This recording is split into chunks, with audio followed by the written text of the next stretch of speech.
that. Okay, we didn't miss all that much. Just the getting Postman set up part. There's a video of that already pre-recorded. So I don't think it's too tragic. Sorry, I should have been on top of that too, Ryan. No, Ryan, no. You have been telling us this entire video. It's already recorded. You can go look at it. Can we like redo that? Like, I'm sorry. I'm sorry, because I'm the one that's gonna need the re-recorded video. Yeah, no problem. Thank you. Yeah, so to install Postman, I've got this video in the slide. I'll just go through it here one more time. Oh, wait, crap. I'm not sharing my screen. Oh my gosh. Quite my day today, isn't it? So I've got this video in the slide. And if you go to the slide and click on the video and click the little thing in the corner, it'll open it up and you can watch it. But I'll walk through it one more time here. So I just go to Postman here. I just look it up, or you can click the link in the slide. It'll bring you to their website. On Mac, and then you want to click Mac Apple Chip to download it. So once you've clicked Mac Apple Chip, it'll start downloading a little zip file. Okay, and then once it's downloaded that zip file, you can click on it. It'll extract it, and inside of that zip file is a postman.app. You'll see that it's got the little Postman yellow lion-y or Superman-y icon or whatever that is. Oh, it's different now. It's a pie chart. Okay, whatever. And what you need to do is you need to click and drag that into applications. And then once you've done that, you can just find it in there, double click it, open it up. And when you open it up, it'll open up Postman. And the last thing you need to do is in the bottom left-hand corner, click skip and go to the app. That little link down there. So you can make an account if you want, but there's no real benefit to doing it. So just click skip and go to app. It's probably going to be faster and easier. There's some like cloud features that you can add if you get an account, but for what we need to do, it's not that important. So that's how you install Postman. That's how you how to get to the place where we are now. And what you should see when you're done with that is something that looks like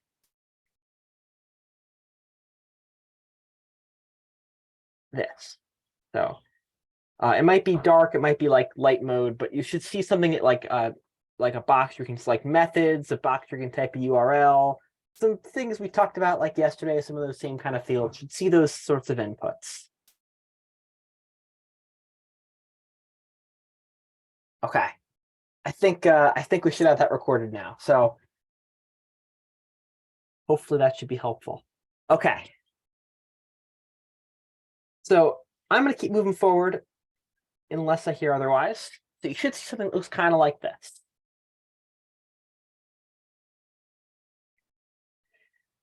So this is, you can think of this Postman application as like a form.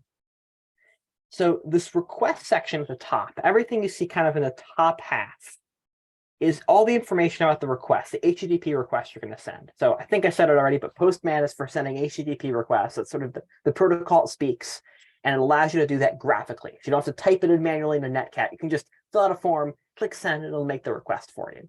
Much easier. So the top half here is all the request information. You can see that there's like a method, URL, a bunch of different metadata that we talked about yesterday. And the bottom bit is the response. So when you click send, the bottom will populate with the information you got back in the response from the server. So things like a status code, we got a 200 OK there. Some HTML looks like it's in the body, things like that, response headers. So here's kind of where all those the bits of information we talked about yesterday are in Postman. So you've got the method, the URL, the request headers, the request body. So you can specify all those bits of information, among other things. And then the response, you've got your response status code and your response body. Okay, and I guess I should also call out URLs here too. So we briefly talked about URLs yesterday. The URL being the thing that you type into the web browser to make the web browser sort of like navigate to a web page or make a request to a server. But we didn't really do a very big deep dive into it, and it's because we're going to talk about that now. So a URL is a way of combining an IP address and domain, among other things, to make a request. It's a way you can combine all that information together into one string you can pass and to tell it where it needs to go. And the reason why this is done is because, like, the information about where you're going kind of often is easier specified together. Like it's easier to have one thing you can type in rather than a bunch of different fields that are all related. It's sort of the standardized way this sort of has evolved over time. And there's a couple of different parts of a URL, and we talked about this a bit yesterday. We talked about yesterday the path in particular, the blue part. But there's a bit more you can specify as well. So the first part at the very beginning, http://. We did type that yesterday for our example with localhost :80, if you remember. That is the protocol. That is telling the saying a few things. In particular, it's saying like to the web browser, the protocol you're going to speak when you connect to the server is HTTP. There are other protocols, other ones you might even run into in queries and code. But for now, we're only going to talk about HTTP. And because you're communicating on a certain protocol, that kind of implies a port, like a default port. So for the HTTP, that's port 80, like we talked about yesterday. So every URL we're going to make a request to in this section of queries and code is going to start with http://. After that goes the domain name. So this is an IP address, a domain, whatever it is. This is sort of the way you can find the server you want to make the request to. So for yesterday, that was localhost or careersandcode.xyz. It also could be an IP address, but a number of different things here. After that is the path. We've talked about this before, but this is just what goes directly in that HTTP request, like get, like the path, or that's the same sort of thing. It's like that information. This is where you specify that in Postman or when you're making a request for the URL, and it's context where that's applicable. And then lastly, I briefly touched on this yesterday, but I want to call it out sort of properly. Query parameters are a thing. So this is another way you can specify metadata in a request. So there's three ways typically you can specify information in your request: the request headers, the request body, and the third one we're learning about now, query string parameters. Those are kind of like the three things. Importantly, like where those query string parameters go in the request is they're part of the path. So like if you're making a request to like get/test with like a query parameter of like hello mapping the world, then that's all going to like that is going to be the first part of your request. Like the path is going to be like /test with like the query parameter like $test equals or hello equals world or whatever I said there. So like that's where that goes in the actual request. But as far as like the format of these query string parameters, we're going to actually get into that in a few more days. We're going to do a deep dive into that in particular. But I'll say for now, typically the way you format it, it has this kind of goofy format where it starts with a question mark. And then after that, you put the name of a query string parameter. Query string parameters are kind of like headers where they have like a name part and like a value part. So you put like the name of the parameter, an equal, and then the value. And to separate each query string parameter, you use ampersands. So you do like question mark, you can see here like detail equals true, ampersand, key equals value, ampersand, foo equals B, I guess. That's all I had there. But that's kind of how you'd spell it out if you wanted to use them. You might be wondering like, okay, so we got like headers, we got the body, we got query string parameters. When do we use each one? Like how do they all interrelate? We have a whole day kind of at the end of next week, we're going to talk about like where you use each one. For now though, just think of them as three different ways you can send data. And there might be certain cases where you use one over another, but just they're like three different ways you can send data. I know I'm being kind of abstract and coy about it right now, but we're going to get into, we have a whole section on it we're going to talk about later. Cool. So does that, and any questions about URLs? Ryan, the three ways we can send data are request header, query parameters, and what's the third one? The request body. Perfect. Importantly, with a GET request, you don't have a body, so it's really two. It's like headers or query string parameters, but generally it's all three.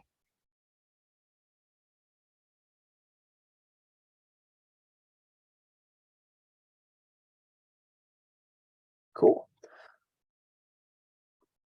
Oh yeah, and I should have shown this when I was talking about this before. So I broke it down here into like if you had a URL you're making a request to, this is what you're actually like the behind the scenes like netcat equivalent would be. So like HTTP is defining port 80. Example.com, that is what you're connecting to. So like netcat, remember like host port, like that's where you're connecting. So that's where that would map. And then here, like our path and query string parameters both go in the request in that path location. Okay. So before we get started with Postman, I want to point out, like, I've done this module a few times, a section of careers and code a few times. There's a few things that students often, like, a few mistakes that are common that people tend to make over and over. And I just want to call them out ahead of time to try to maybe preempt a few of them. If you make them, it's fine. We'll walk through it. But I just want to like call it out now, and I want to have some slides particularly on those things. So the first thing is in Postman, when you're making a request, there are a bunch of these different tabs across the top here in the request section. And they all sort of provide like different ways you can specify information in your request.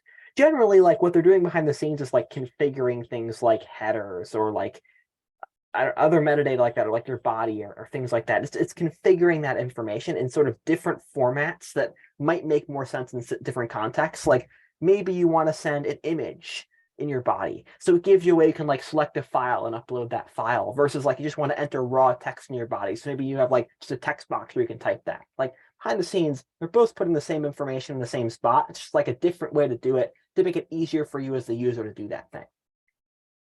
But I wanted to call this out because there's a few tabs in here that look very similar. In particular, params and headers look very similar. The forms you're typing in, like they both have keys and values.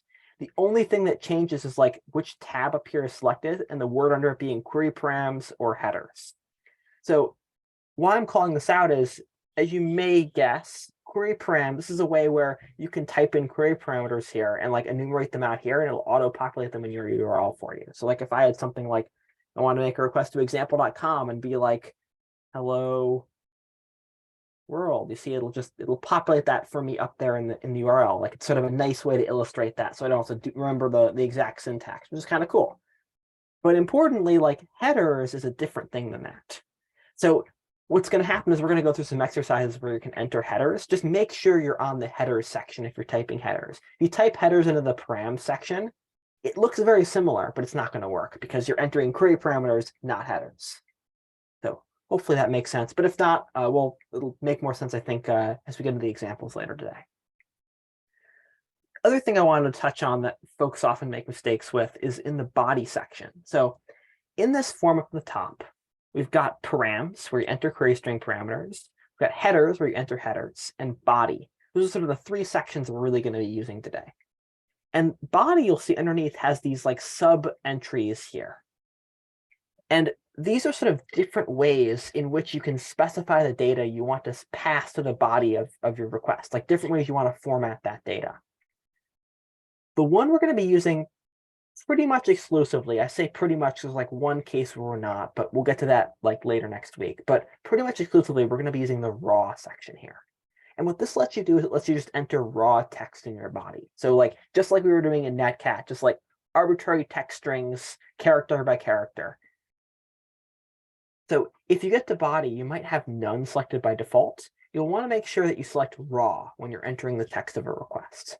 And if you don't, you get here and like you're like, how do I enter a body? Just you need to click on raw before you can do that. So just want to call those two things out since they're sort of more common common mistakes that folks make, and we'll work through it if they happen. But want to mention it ahead of time. Okay, so let's do a demo of Postman. Let's show you how this works because I think that's kind of what you all are waiting for. So I'm going to start by making a request to that /fruit endpoint we had yesterday. So if you remember, it was a request to /fruit, a GET request, careersencode.xyz/fruit. And it gave us back like a text string, like I think like apples, oranges, bananas, or something like that. And that was all the request was. Give it back a 200, just like static text content. It's probably one of the more simple requests you can make. So in this case, it's a GET. That's what it was yesterday. And I'm making a GET request to /fruit on careersencode.xyz. So I'm going to enter my URL. So remember how the URL goes. It starts with the protocol, which in our case is always going to be http://. And then after that goes our domain name where we're making our request. In this case, so since we're talking that server we were using yesterday, careersencode.xyz, I'm going to enter that. And then after that, I'm going to put my path, which in this case is /fruit. And then for params, I want to make sure that all my params are cleared out, so I don't have anything here. Want to make sure all my headers are cleared out. I don't have anything here, and I'm not including a body. So I'm just method, path, and URL. That's all I'm specifying. And then I click send. And then there we go. Down below, we got the response. So we got back a 200 OK. Actually, if you hover over it, it'll even give you a little definition of what 200 is, which is kind of nice. And you can see here, the response body was apples, oranges, bananas. We can even take a look here at the response headers as well. So these are all the headers that were included in the response. Some of these should probably look familiar from yesterday when we were in Netcat. Yeah, and that's a straightforward little example of Postman. So I'd love for you all to give this a try on your own. I'll keep this up on screen. You can sort of just copy what I've got to start with here, but just give it a shot, make a request. Let's love to see that, see it work on your end. Natasha. Okay, so that was fun, but then I typed in the websites that we purchased during the DevOps week with Nate, and I feel so violated. Like my entire code is on this screen right now, and Yeah. I was not expecting that. Like it's not a big secret, but like that was pretty interesting. As soon as I Yeah. popped it up, I'm like, oh no. Yeah, so like we talked a little bit about this yesterday, but what a web browser is doing behind the scenes when it's making, like you're viewing a website, is it's requesting all the HTML and CSS and JavaScript like from a server. The Right. response that comes back from the server is just like your raw whatever you're put in. Oh my gosh. So It's like, just like there should be a lock on stuff like that. I don't know. I don't know. Sorry, I'm weird. no, it's a good observation. And it also means that like if you leave comments in your HTML, people can see those. Ooh, yeah, good to know. Thanks for that. Yeah. Okay. Um, Don't deploy your page with the comments. no, I mean you can. It's just know that people can see them. I don't enjoy that. Thanks for the heads up.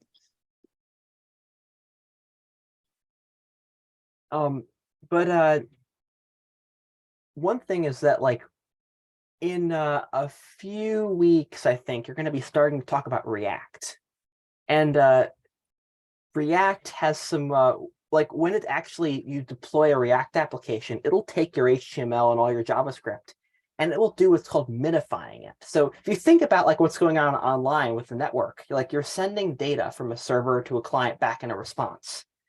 And you have to send every character, like it's a bit of data you've got to send, and you've got to send like the little ones and zeros over the internet to communicate that information.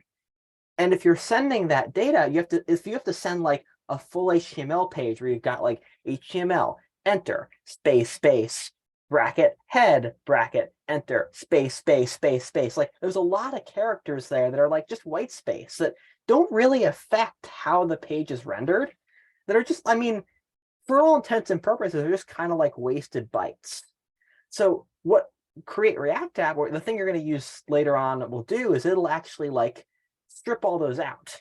So when you're deploying your code, what you're actually, your HTML will like look something like bracket head bracket HTML bracket head bracket, like it'll all be on one line, sort of all compressed together. And like that's done mostly because of the byte savings, but it's also kind of like obfuscating your code a little bit, making it a little bit harder to reverse engineer. And it'll also do things like strip out comments because those aren't really valuable to the web browser to interpret your code. So it's, I guess, this will be less of a problem, I suppose, like later on, but I just wanted to call that out. Yeah, Natasha, you said, is it like prettier? Yeah, kind of like prettier. It's almost like the opposite of prettier, though. It's like unprettier. Actually, kind of funny. The classical tool in JavaScript that did this historically, its name was uglify.js. So it's almost like literally exactly the opposite of prettier. Yeah, kind of funny.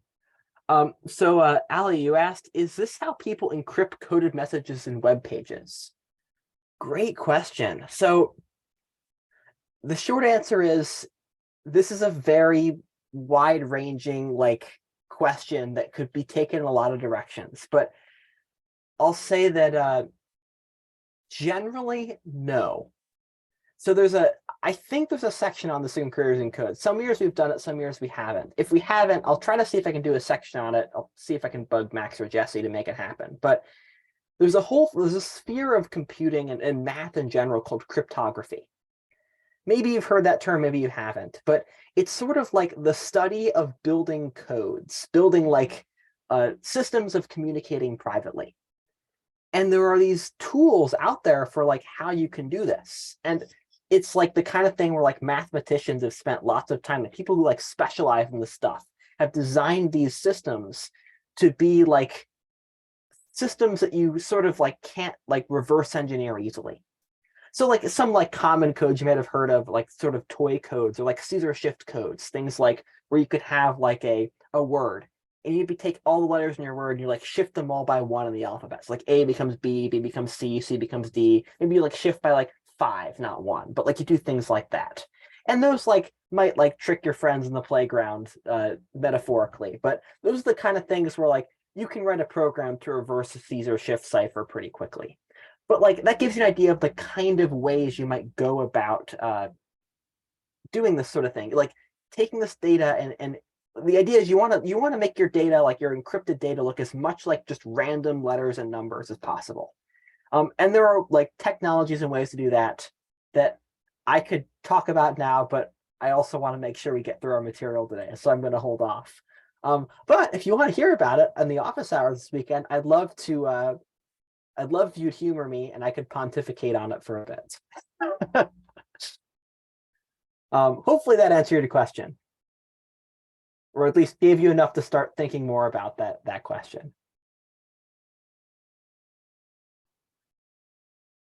Yeah, for sure. Okay, so how's the request with Postman going? Have folks had success? Maybe give me the thumbs up if you have.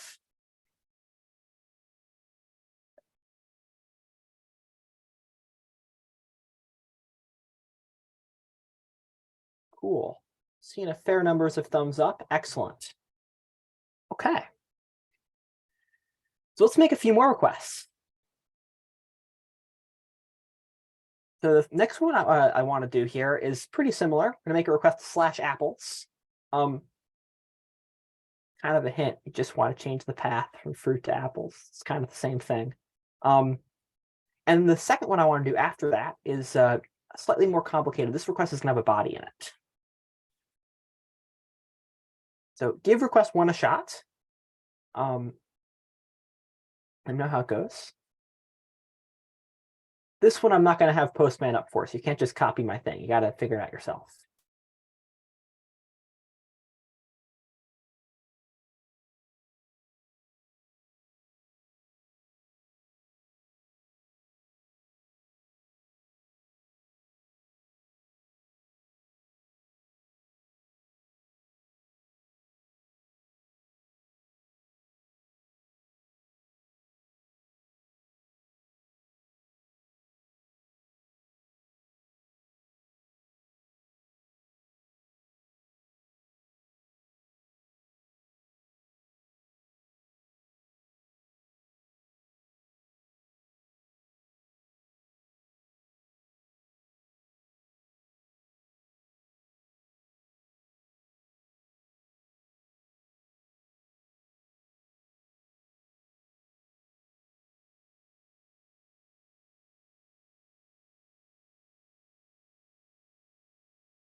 So Corin said he got undefined for the second one.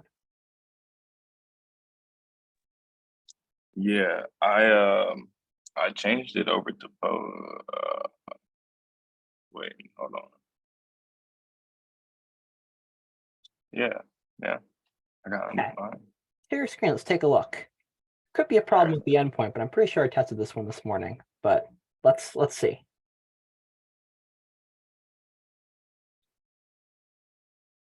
Oh, you're on Echo. So are you doing the first one or the second one? I got the first one said apples with an exclamation point, right? Sweet. Yeah. Yep. Okay. So I got for the second one, take a look at the slide. There's you have to specify a body in that request.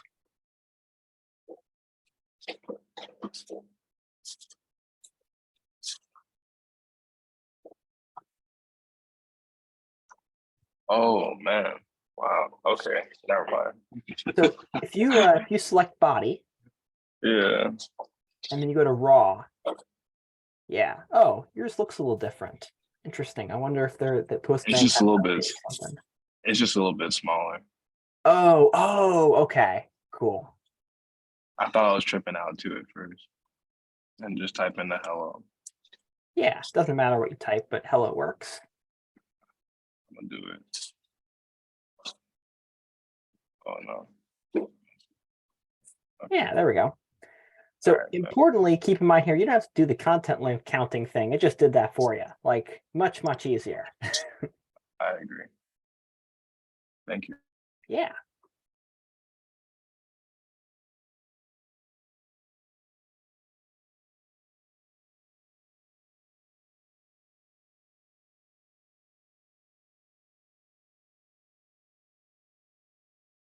So Genevieve, you said, is it okay to have 8 hidden headers? So you're looking at here, right?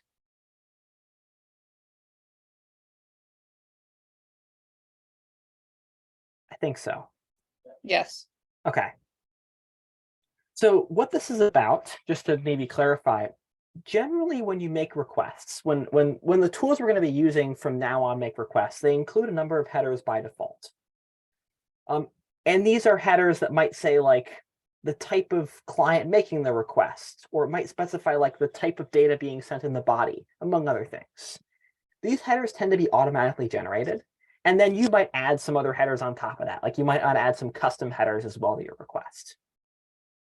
So this 6 hidden headers thing is sort of showing a list of all the headers that are going to be sent in the request. And these are totally fine. Like these are just automatic things that get included. In general, it's like if you send a request and you send extra headers beyond what's needed, there's not really a downside to that other than I guess you're sending a few more bytes over the network, but in practice, it's not that big of a deal. So it tends to be that you might send like 20 headers in a request, but you might only actually use like 2 or 3. That's not uncommon. So that's kind of what this is about. They're automatically generated headers. They're used to provide information to the server about the client, and you might not use most of them.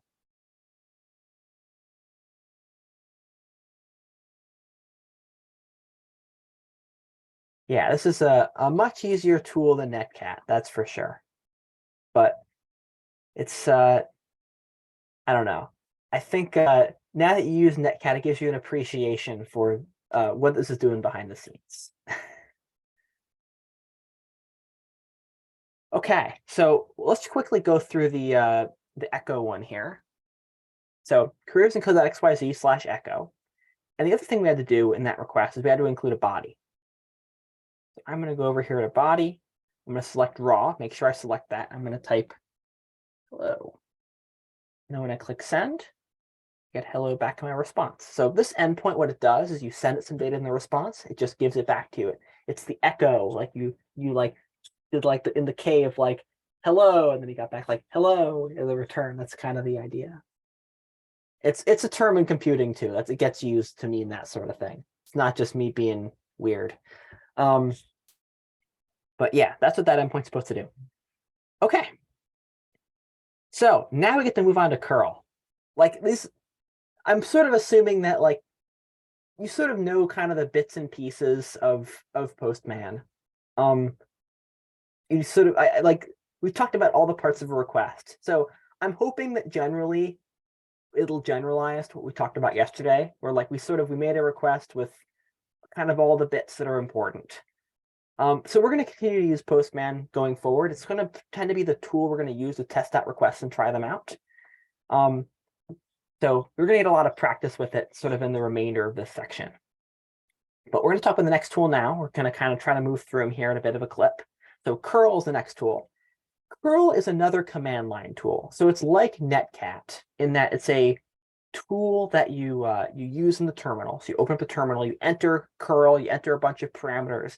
But what's different about it from Netcat is Netcat just like opened a raw TCP socket, opened a raw connection, and you just send like the bytes that you want down that TCP connection with Netcat. So what that means is like you can use Netcat to do like any sort of protocol you want. Like you're just sending whatever data. Like we used it on the day one to use my sort of contrived protocol with like the FAVs and the ISTs and all that. That's not HTTP. You're able to do that with Netcat. Curl is a command line tool that is specifically built for making HTTP requests. So think of it like a higher level abstraction, like a higher, more specific version of Netcat that does just HTTP. And because it does just HTTP, it can be a lot simpler in what like the parameters you have to specify. So you'll see here with curl, this is sort of an example of like a curl call here. It works like Netcat in that like it has the flags. Remember we talked about like the dash whatever, like the dash L to put in the listen mode. Curl is the same sort of thing where it's got those flags. And curl is an example of a command that takes both flags and positional arguments. So you'll see here that like dash uppercase X post, dash uppercase H, and then like the parameter that go after that, dash D, the parameter after that. Then we've got this positional argument. And that's what goes to the very end. Or at the ending, but typically I tend to put it at the end. So this is what these flags decode into, kind of what they mean. So dash uppercase X, there's a couple ways you can specify this, but these are the ones that are probably the most common. Dash uppercase X is how you specify the method with curl. So it's how you tell it where the verb you want it to use in making that request. Dash uppercase H is how you can specify request headers. So dash uppercase H, you might actually include multiple times if you want to include multiple headers. So if I wanted to include like the my custom header, I'd do it maybe once, and I could include like another header and then include it a second time in a row. And you'll see that the way I specify this is I've got single quotes around what goes after dash H. And the reason why I've got those single quotes there is because you can see that this header data here has a space in it. So if I didn't have those single quotes around it, it would think that this is what needs to go with dash H, and it would think this is a positional argument. So the single quotes sort of tell it like, actually, this whole thing is what you want to pass to dash H. And got the same sort of idea with dash lowercase d. And this means the body. And the way you can kind of remember that for D is like data, is kind of what that flag stands for. But that's what you put, where the body text that goes into the request is specified. Again, like I put single quotes around it because I've got spaces here, but like if I just want to send like one word, that's totally valid. But importantly, like this isn't valid. Like this, it would parse as like this is the body, and it would think these are positional parameters afterwards. Oops. Oh no.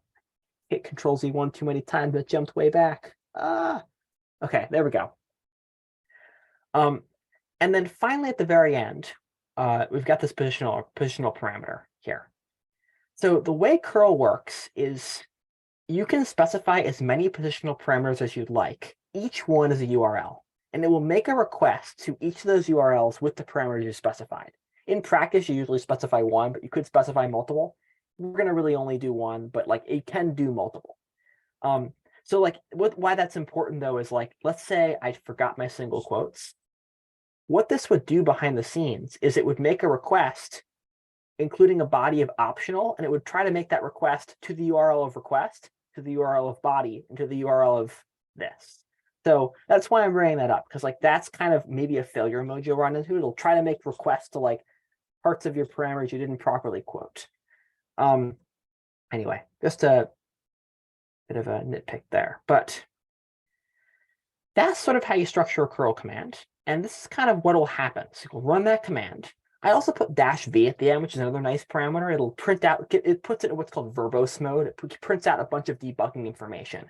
So you can see here, it actually shows you the raw like information it's sending. Like you see little lines with like the greater thans and the less thans. So the greater than means it's sending it from client to server, and the less than means it's receiving it from server to client. So you can actually like watch what's going on and not have to like type it all out by hand. You can just be like, okay, curl, I want you to send like a request with this method, with this URL, with this header, and then it'll like put it together for you.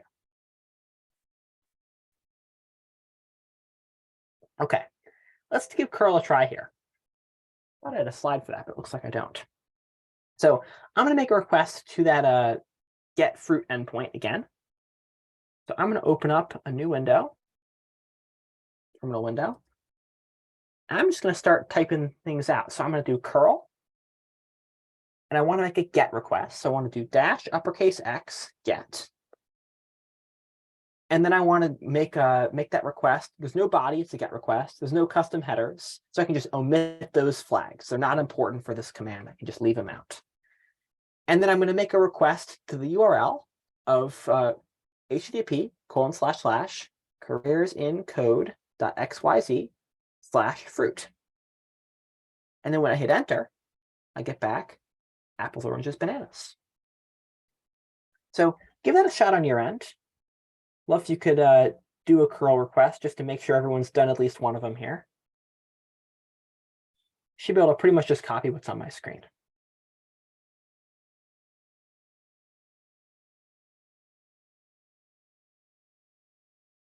Palash.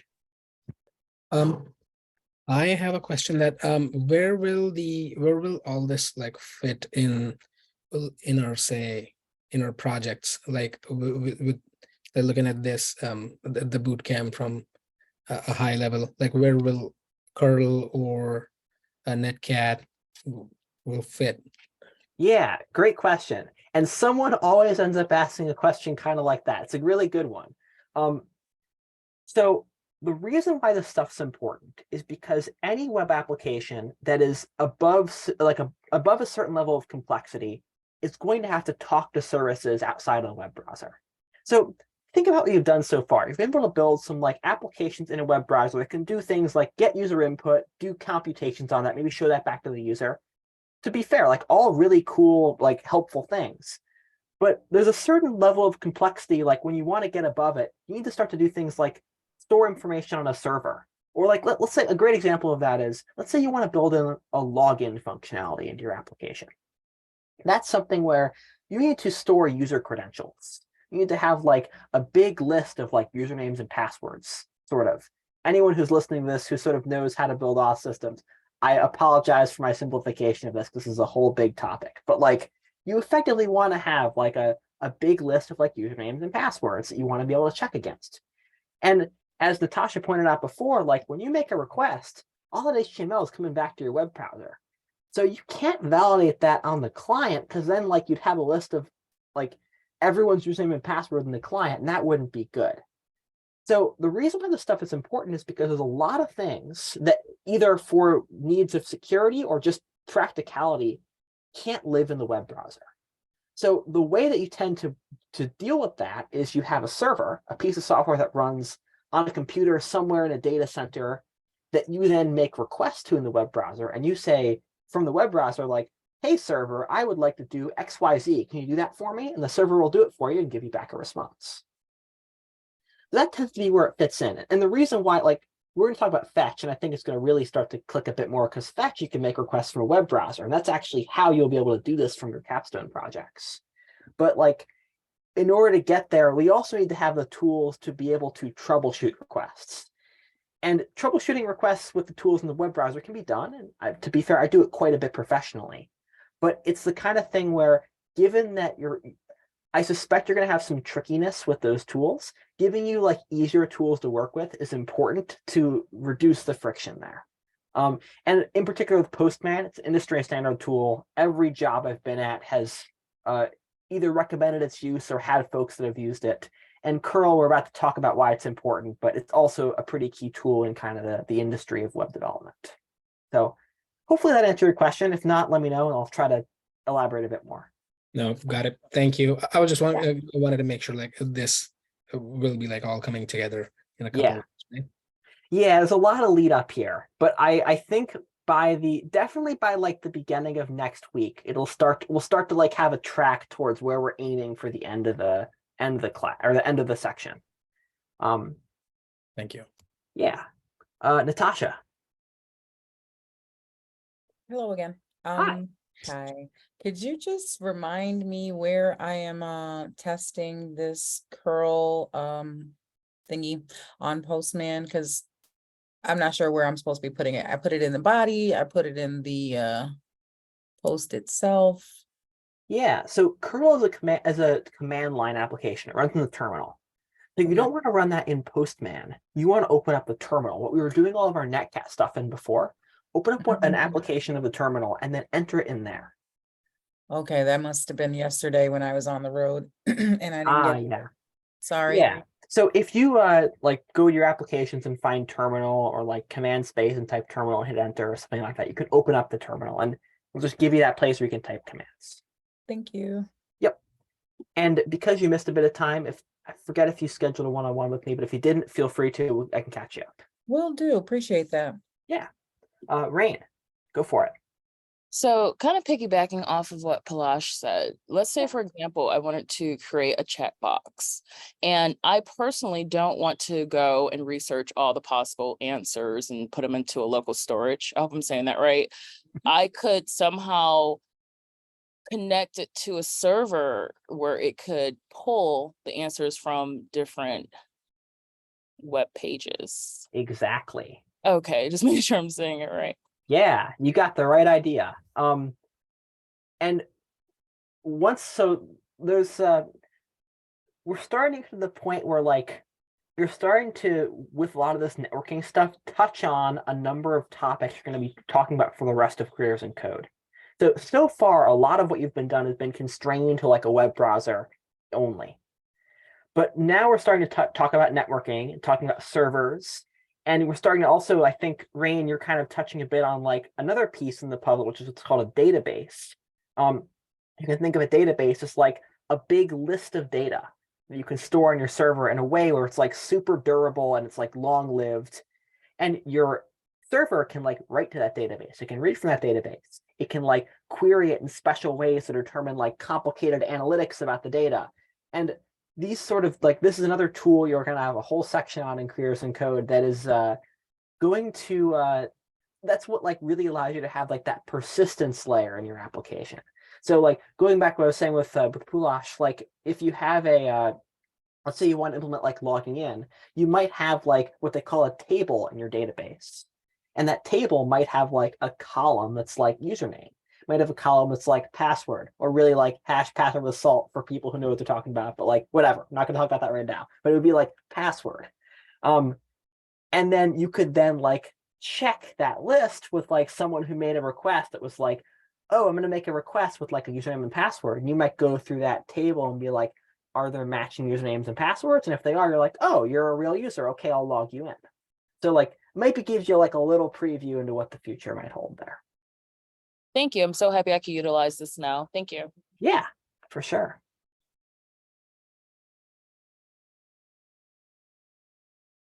Cool. How's the curl been going? I imagine relatively straightforward. We've made this request like a bunch of times now, and I apologize. Like these, we're gonna basically make the same request with each tool over and over and over. It's just sort of how, like, it's just kind of the repetitions, sort of how it's gonna be here. So, let me do it this way. Since I suspect there's like we went through this a bunch of times. Is there anyone who's not having success that sort of wants to walk through it?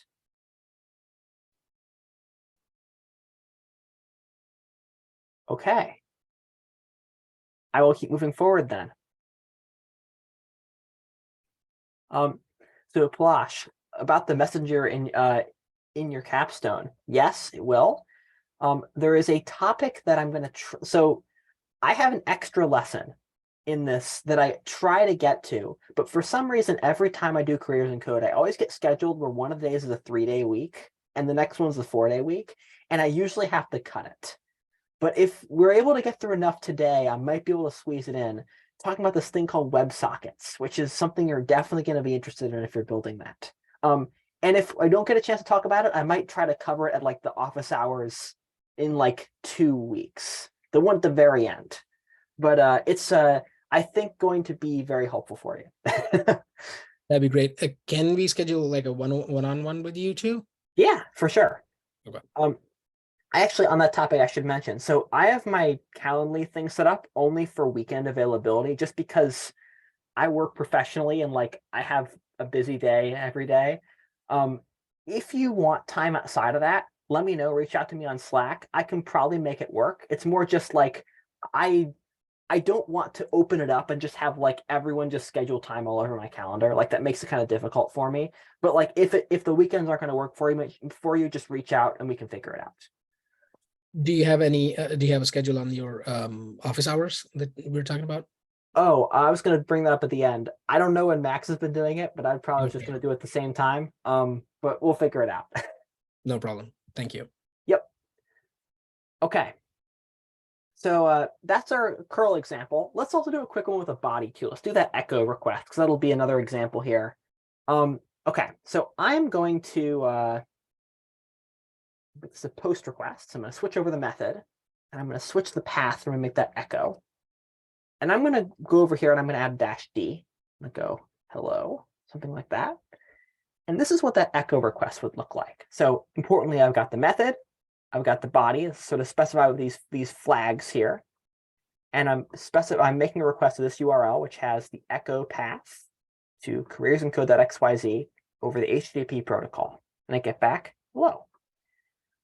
To show you kind of what would happen if you left out the quotes, to sort of maybe close the loop on that, what I mentioned before. Let's say I went like hello world, like that, and then I hit enter. That'll work. But if I leave out the quotes, it's going to try to make a request to like world. It's like, wait, this error means like, wait a second, I can't find like a computer at the world host name in my DNS table. Like, I don't know where that is. I can't make a request there. Error. But it was able to make a request to echo with that. It's just it only sent it with hello because it thought world was a positional argument. So that's why the quotes are important. Gagan, go for it. What if we use double quotes? But what would happen? Good question. You can. And that will largely work the same. But so the reason why I tend to prefer single quotes, especially for this sort of thing. So this is a bit above and beyond for careers in code, probably at the point we're at now. But the terminal, turns out, is actually like quite a complicated little thing. It actually has inside of it a programming language, sort of like JavaScript. It's Turing complete. You can do all the sort of same stuff you could do in JavaScript. You have like loops, you have functions, and they're all sort of built into the shell. And they allow you to do some pretty cool little neat things. But the way they do, like, it's a different language than JavaScript. So the way they structure things is a little bit different. Importantly, in the shell, the language here, we're typing into the terminal, what's called shell or bash is the name of the language. Single quotes and double quotes mean something different. Little example to maybe illustrate one place where they could do something different. So, and like, if you don't follow along with this, it's totally fine. I'm just sort of saying this for folks who are curious, like this is not required at all. So in bash, I can define, or in shell in general, I can define a variable using the export keyword. So I can go like export and just go like hello is equal to world, something like that. So now I have a variable defined in my shell called hello. And the way I like refer to that variable is I put a $sign in front of it. So there's a command in the shell called echo. And if the way echo works, it's like print, anything you put into it, it like prints back out to you. So I'll go like, if I did like echo hello, it'll like give me back hello. So I can like refer to this variable here, go $hello, and that'll give like print out that, that'll like substitute that variable into that location, and it'll give me back world. This is like a C++ kind of echo kind of thing. It's in that direction. I'll say probably on like Windows, it'd probably be more similar to like PowerShell. Yeah, it's but it's like a programming language meant for like system administration. It's like you wouldn't really write like a web application in shell. See, that would be a really fun challenge to figure out how to even do that. But like it's not something you would ever really do. But where the single quote and double quotes thing come into play is I'm going to put this in double quotes. You're going to get world. I'm going to put it in single quotes and watch how it's different. You're going to get back literally $hello. So you can think of double quotes in shell as sort of like backtick quotes in JavaScript. If you've learned about those, I think you have, where you can substitute in variables. So like this means like literally whatever you put inside. And when you're typing out request bodies and headers that often have like special characters in them, sometimes you might accidentally type a sequence that happens to look a lot like a variable substitution. So most of the time when you're making a request, this is why why I say single quotes tend to be like what I suggest, is because it might be an uncommon series of characters to type, but you might just happen to type one of like those in and accidentally like have the variable substitution occur when you don't expect it, and then result in like an issue with your request that you have to like troubleshoot, and it might take you a few hours to be like, wait a second, oh, it's a single quote, double quote thing. Oh, okay. Oh gosh, I just wasted a few hours on that. So that's why I tend to prefer single quotes if I can. Does that make sense? Not, it's fine. Ryan, do you I had, I'm sorry, I had my mic off. It makes sense. Cool, thank you. also did you just get in the habit of using single quotes in JavaScript too? Because I think Max said it didn't matter. So keep in mind, everything I'm talking about right now is for the shell. This is not JavaScript. So there are different languages and they sort of work differently. In JavaScript, single and double quotes, they do the exact same thing. In shell, they don't. So Right. it's like, it's differences in languages. To answer your question though, in JavaScript, I kind of use a mixture of both. If I have to make a string that's got double quotes in it, I'll put it in single quotes. If I got to put a string that has single quotes in it, I'll put it in double quotes. That's kind of how it ends up going. And like, I don't really have a default. I kind of just use whatever the previous person was there was using. Gotcha. Cool. I guess I didn't say it, but I'm hoping that folks were able to try the echo request and get that to work on their end. If you weren't, or if you didn't try it, give it a shot. And if you weren't able to get it to work, let me know. I'd love to work through it and help you with it.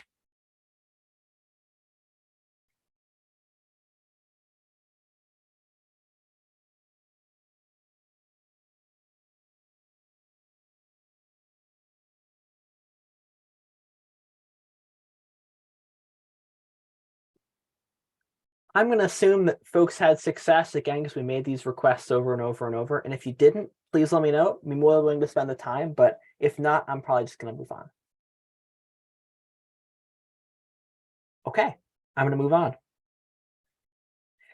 So you might be wondering, okay, we've talked about Postman. Now we're talking about curl. What's the benefit of curl over Postman? Like why is this like good? What does this do that Postman doesn't do? And it's a good question because like you'd think like, okay, I've got this interface in front of me, this really intuitive, like slick interface I can like type things into. And then curl, I'm sort of going back to the terminal. Like, what the heck with that? Like there's not really a benefit there. And there is like the reason why I'm covering it is because there's one place that curl is used quite a bit as a web developer. And it's something that I think many of you are going to get benefits out of sort of the rest of careers in code. And that's for troubleshooting. So we've talked about protocols a bit, this idea where you can take information and encode it in a way where computers or other people can easily understand what's being communicated. Think about curl as like a abbreviated protocol for describing an HTTP request. So let me explain like why this would be helpful. Let's say I'm having a problem making a request. Like the request isn't working, the server's returning like a bad status code, or maybe it's giving me like a 500 and I'm like, I don't know what's going on here. And I'm working with like a coworker that wrote that server, or maybe is involved in running that server, and I want to report an error to them. But I want to give them instructions so that they can make this request reproducibly. And I could say like, okay, you need to specify a method of this and a URL of this and headers of this, like this header, that header, this body. You could do that. But it's the kind of thing where it's sort of long, it's kind of tedious, it's not really a standardized format. You could miss something. And often the reason why you're having an error with your request is because like you're maybe sending something you don't realize you're sending. So if you like type out what you think you're sending to the other person, they might make that request and they'll be successful because you forgot the thing that you're sending. Like because of how you're writing it, like you don't realize your problem yet. So where curl is often helpful is a lot of tools will actually allow you to export the request you're making as a curl command. In Postman, in fact, you can do this. So on the right here in Postman, there's this little like code icon. And if you click this, it'll give you this code snippet thing. And what this will do is it'll give you a curl command that will represent exactly the request you entered on the left. So if you're, let's say, having a problem with a request, and you're able to, like, you're making the request in Postman and it's having a problem, you can generate a curl, copy this to your clipboard, send it to somebody. They can take that curl and they can run it, or they can import it into their own tool. And you've sort of just communicated exactly character by character the request you're making. They can perfectly reproduce your request. Gawkin, go for it. So you, how is it like this is what really I get confused. So how did they can look at my code if the code is not even on some database somewhere like saved? So they're not looking at your code. They're looking at the request you're making. So what's happening there is like this, you can see there's bits of this, like this here is specifying that's the body I typed over here. And this is the URL. I guess this is the URL. And like this is a header that's being specified. So there's a bunch of metadata that's kind of encoded in this. So the answer, I think, to your question is the way that they're able to reproduce it is the text you're sending them contains what you're sending in your request. This isn't just like sort of like random letters and numbers that don't mean anything. Like there's information encoded in this. And Postman here is able to take the data we have on the left and then convert it into a curl. And I can take this curl, I can copy it, and then I can go over to my terminal here and I can paste it. And you can see it's making that exact request. Like I get back like this echo, I'm sending hello, giving back hello, and like that works. And I can also, like, let's say actually I take this, let's import this back in. So if I have this request here, I'm just gonna like quit out of this, I'm gonna discard my changes, I'm just gonna get rid of everything here. And then I'm gonna go up to here, File, Import. And you see here it says paste curl to import. I can paste that in. And now it'll automatically populate it based off that curl. And so it was able to parse it and it was like, oh, okay, you got the flag, and this means that, this flag means that. And now I can click send, and it made my request again. Does that make some more sense? Or do you want me to go through that again? No, it made sense. I get it because you're using like the URL already, like the HTTP. So it's like already on the server somewhere that if you put it back into a terminal, any terminal will come back with the same thing. I guess that's what it means. Okay. Cool. Any other questions? So to kind of summarize, generally, I think you're going to get the most use out of Postman. I will be transparent that I actually don't use Postman at work. I write everything as curls. And the reason why I do that is because I'm kind of crazy and I like terminals. I think I mentioned that already yesterday. It's kind of my thing. And I will say, giving my 2-second spiel here, like once you actually get used to curl and sort of understand how it works, it's actually really, really nice. It's very predictable. They're very fast to write and just sort of like done. I really like it. But I realize that it's probably a fringe view and not something that many of you folks will agree with, and that is totally fine. I get lots of crap for it at work. So Postman's probably the tool you're going to get the most benefit out of for making requests day to day. But curl still is really important to be able to communicate with other people. So that's really the reason why I'm showing it. I want to allow that communication aspect to be known and something you can utilize. Go ahead and go for it. Can I ask you a question that has nothing to do with this? Sure. So, did you get a CS degree or something, or you just like no? I am self-taught. So I guess I don't know if I'm gonna go through my whole life story here, but I guess the abbreviated version is I got into software in my early teens, got into it. Both my parents were kind of engineers, so it was sort of like, I wouldn't say like they forced me into it at all. It was more just like it was a thing they supported. And I ended up getting to the point where like it was a thing I was into, and I ended up going to some tech meetups in Syracuse, met some folks. One thing led to another, got a job at a tech startup when I was still in high school, and then kind of like over time kind of converted that into some other tech opportunities. And now I'm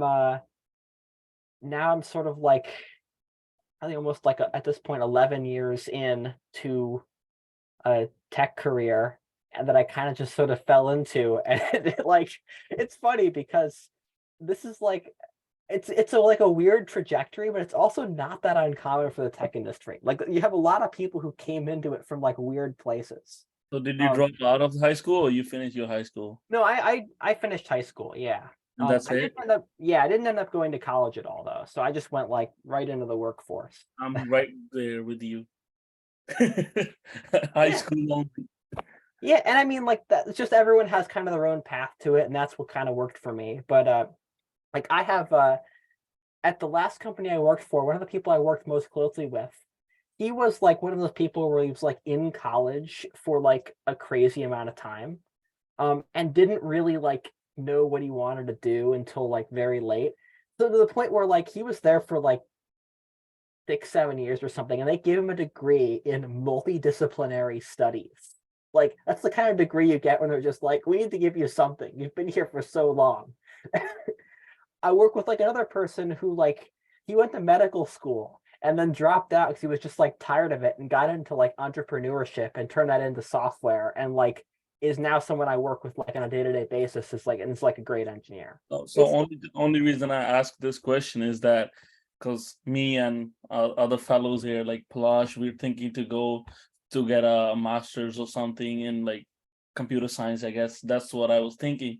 But then I was like, if we can just do it by learning 4 years outside, I spent 4 years just learning on my own, I can make something out of this, I guess. So you are the Yeah. perfect example. I mean, I think it really depends. Like I don't think there's a right answer there. It sort of depends on what works well for you. I can say for me, I've not been someone historically where like I do very well in like formal educational settings. For me, when I'm forced to learn something, that's like makes me not interested in learning it. So for me, like self-directed learning is like the perfect thing, but that's not for everybody. And for me, like I've a lot of people kind of come into the software industry with I guess I would say like a cursory level of knowledge, and then like over time can like start to build that up a lot more. Um, for me, I think I've been sort of lucky in that I've had a number of professional opportunities that have allowed me to explore some kind of diverse things. So like a great example, the last company I was at, I got a chance to spend 3 months building an embedded Linux operating system from scratch. So like we had like a hardware device, like a hardware sensor, and we had to have like software on it that like did stuff. So like I got to like learn how you take Linux and like compile it and like put it onto an embedded device. And I didn't really know what I was doing before that, but I had a mentor and I had 3 months that I was paid to figure it out, and I figured it out, and I came out of it learning so much. So it's like those kind of opportunities I was really lucky to get, and like that and like a few other things have really, I think at this point, given me most of what I would have gotten out of a CS degree that I've sort of gained organically just through like, I guess a mixture of like getting lucky and happenstance and like, I guess trying to seek it out to some degree. So I don't know. Everyone's got their own path. I don't think I would ever really want to do like a master's or something, but that might be the best way for you to get the information out of it. So I don't know. I have a follow-up question to that. Like, Okay. Because this is 11 turning into me talking about myself, but that's fine. after 11 years of your career, like how intense is your learning going side by side? Like, do you have to keep up with what's going on? Like, because it's like changing every day. Now it's all AI, machine learning. Yeah. Like, how does it work out for you? So I think that it's one of those things where I used to like, say like 5 years ago or so, I would have many projects going on, like software projects I was working on outside of my day-to-day work. And those were like things that I would like push forward, like projects I found fun, even a few that I was able to make like a little bit of money off of. But like at the end of the day, and that was like how I did a lot of my learning, where, and I mean, I still think that is like one of the best ways to learn. Like actually, one summer I was in high school, I did this thing because I had like the whole summer off, which was like a luxury at that point that I had that. So I spent the whole summer, and every week I built a new application. So what I'd do is on Monday, I'd like start it. And then by like Friday, I'd have it like most of the way done. And then I'd like do a little bit of marketing and then like release it the next week. And the sort of the idea was just like more just to see like if I could do it, but also like just to like get the practice of doing that over and over. And I like had a little bit of success. I like ran a service for a while that made me like a little bit of money, and but like really the learning I got from that service is like, holy crap, it sucks to support something in production as a single person on their own. I never want to do that ever again. But like that was a great thing I learned, and I also like got to build a service that other people used, and like got to have deal with like bug reports and like ungrateful users and like support and like fixing issues that are like urgent. That it's just like that whole side of things is a chore. Yeah, but I don't know. But these days it's a little bit less intense, and I think that's because for me the way it's like tended to be is I've specialized in web development, and then like things will come up that I'm sort of interested in, and what I'll do is like I'll maybe explore that for a while. And what the way I sort of think about it is like you sort of have like a bubble, and like you maybe start with something and a bubble's small, it starts to grow and get bigger as you learn more and more about it, and then maybe move over to something else, and something else is like a little further away, and it starts to grow and starts to grow until eventually those bubbles intersect, and you realize like, wait a second, stuff I learned from that first thing kind of applies to the second thing. And after you do that enough, your bubble field becomes so filled with bubbles where like things start to intersect more quickly. And I think at the stage I am in my career, that's starting to happen quite a bit more, to the point where like for me to learn things in like web development is not really, it doesn't have the challenge for me anymore it once did. So for me, a lot of my interests these days are actually in more like building physical things outside of work. Like I've got like a CNC machine and a workshop, and I've like, I don't know, if you want to like talk about that like at our office hours, I could tell you a little bit about some of the stuff I've been doing on the side there. But like that's sort of been what's more interesting to me, because it's like different.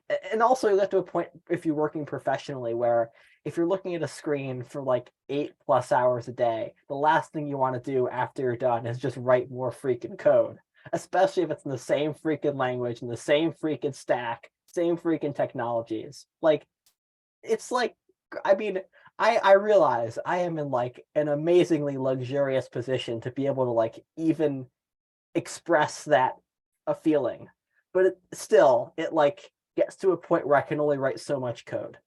But like there was a point earlier on in my career where I would like work an 8-hour day, and then I work like another like 4 or so hours or more after that on like my own stuff, and that was like every single day. So like I just can't do that anymore. But Totally yeah. get it. I'm looking at a screen at my laptop screen like 11 hours a day. Sometimes I feel like giving it up and start cooking food for Yeah. people. Yeah, this actually careers in code for me, like I'm not used to like after I'm done with work, I like put the computer down. So I mean I realize like you all have had to go through this, and like big props on being able to make that work, but like it is just so fatiguing for me to be able to like teach, because I've just been like working all day and like at a screen. So I don't know. Like I realize you all are dealing with that way better than I am, and it is a challenge. But anyway, that's a little about me, I guess. Back to our regularly scheduled programming, I suppose. No, wait, I just was curious, how do Yeah. you keep up? Like what resources, or is there something you look at routinely to keep up with your technical skills, or Yeah. issues in coding or whatever? You know, it used to be that I just sort of like followed a lot of people online that I thought were kind of, hate this word, but like influencers in the industry. I think these days though, like, okay, it's kind of set to the stage there. This was like during maybe the first part of the 2010s, maybe like late 2000s. And I think the pace since then has started speeding up even more faster than it was back then. And I don't know if that's a sustainable strategy anymore, just because there's so many people saying so much stuff and so much of it is just noise, where it's like, I don't know if it's easy to really be able to discern signal from noise there. So I think the best recommendation I'd have nowadays is try to find a few people you can follow online that maybe you sort of respect what they have to say. But then I would also say just like try a lot of stuff, because I think what you'll find is that any new technology, there's going to be like 100 people talking about why it's the best thing since sliced bread. And you'll use it and you'll realize, actually, it's about the same as the last thing. There's not really that much new here. And you might decide to go with it, or you might just decide, you know, this doesn't really have that much benefit. Why do I want to learn a whole new thing when the old thing still works fine? And like, you have to really balance that sort of effect between like moving from like thing to thing to thing to thing to thing constantly, because that's super fatiguing. And then the other end is like just picking something and staying with it for like 20 years. If you do that, you miss out on all the new improvements. And there are some, and like periodically there'll be like a thing or like some innovation that's like, oh, actually, this is a big deal. This makes a big difference. So that's a really hard balance to strike. And there's no right answer. Being like even more like defined about it, it's the kind of thing where in a professional context, it's even different between teams, where I can be on a team of people. That team of people might be really aggressively like interested in new technologies, and they might want to switch like every year to something new, or like heaven forbid, like every 3 to 6 months. I've been on teams that have changed technologies every 3 months, and it is brutal. They don't think it's brutal, but it's brutal. And the other side, you can be at a place where like you're still using like PHP, which has like been around from like, I think PHP was like invented in the 90s.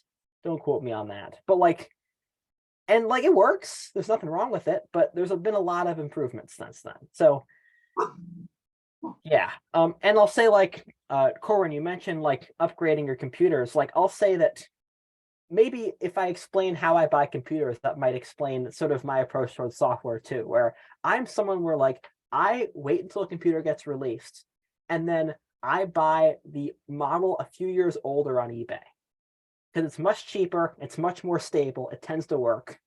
It's like about good enough. Like it's like for what I need. And like I tend to be someone where like I'm not a super big early adopter. I kind of want to let people figure it out a bit. I used to be more of an early adopter, but I just can't do that anymore. It's like you can't be bleeding edge in everything you do, because then your life becomes just a series of projects fixing all the problems with all those things. And yeah, I used to do that a bit more. I just can't do that anymore. But I don't know. What was your first programming language? Last one, that's it. No problem. We might not be able to get the fetch today, but it's I'll briefly touch on it at the end, so it's no big deal. My first programming language was an obscure version of BASIC called Liberty Basic. You can look it up. It still exists. There's a small community of people who write it. I think they're still on the same version that I wrote back then. Like they haven't released a new version. 4.04 was the version that they were at when I was on. I'm pretty sure they're still on that. And like the reason why I started there is because my dad worked at Lockheed Martin in Liverpool, like as in defense contracting, and like he knew BASIC. And I mentioned to him one day I wanted to learn software. I wanted to learn how to write code. He was like, "Oh, you should learn BASIC," because he like came from that mindset of like defense contractor, like brought up during like a certain era when like that was like a programming language people tended to start with. So he just like found something and got it set up for me. It was like, okay, yes, you can learn this. And we sort of worked through it together a bit. And that's kind of where things started. I should maybe clarify, there is no reason to write Liberty Basic these days.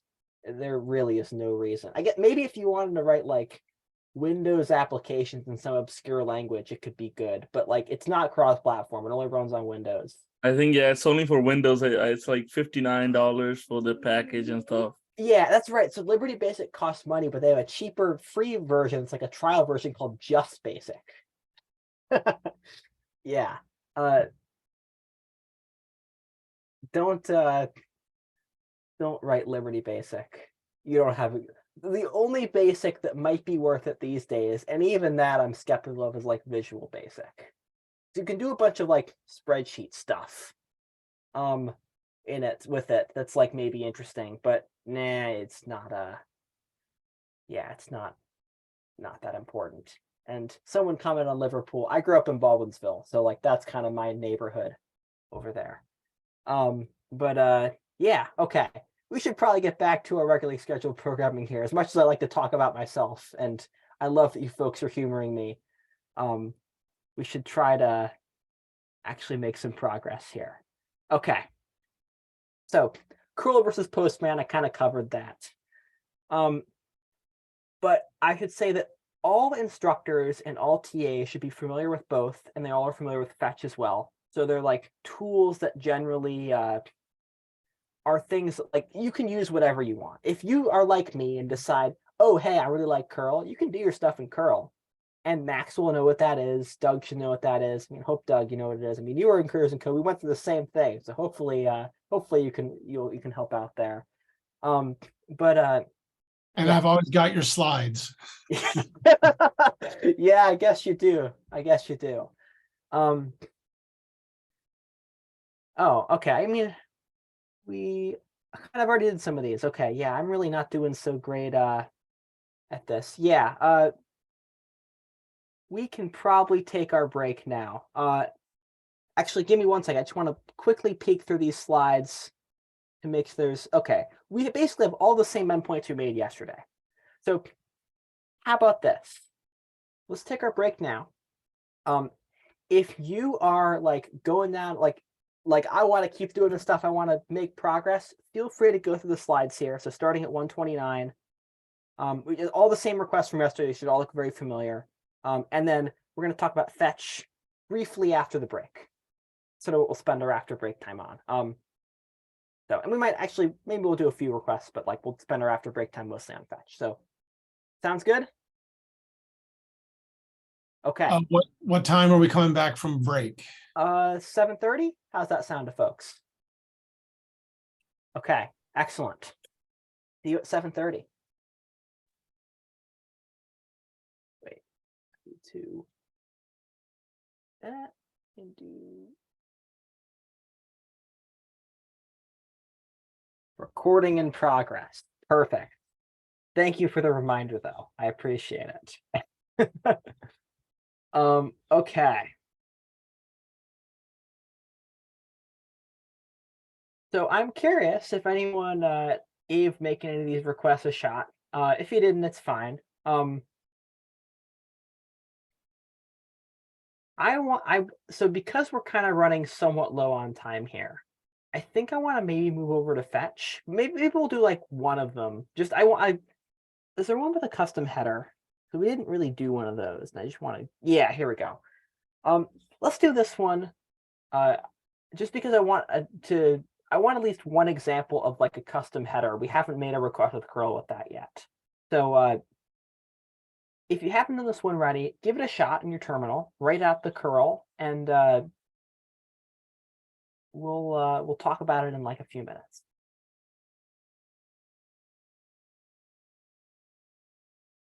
This is the same request we made yesterday, so hopefully it should make sense. But if not, let me know.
So is it gonna be with the minus X, right?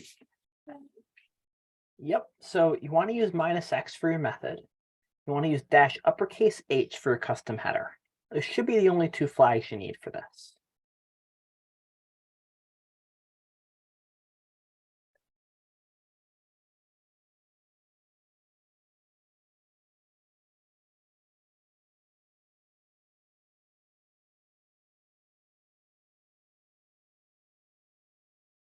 It's saying bad Perl 3 URL, bad illegal format.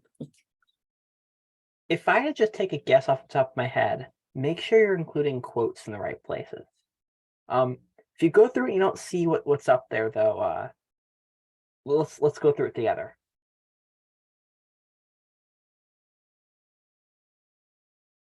In particular, you want to make sure you have quotes around your header.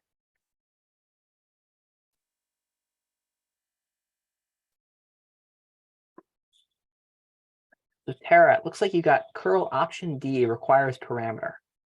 So keep in mind that if you don't want to specify a body, for example, this request to get, there's no body involved. You can just omit that flag altogether. So omit the -D and whatever will go after it. You can just get rid of those two like words in the command.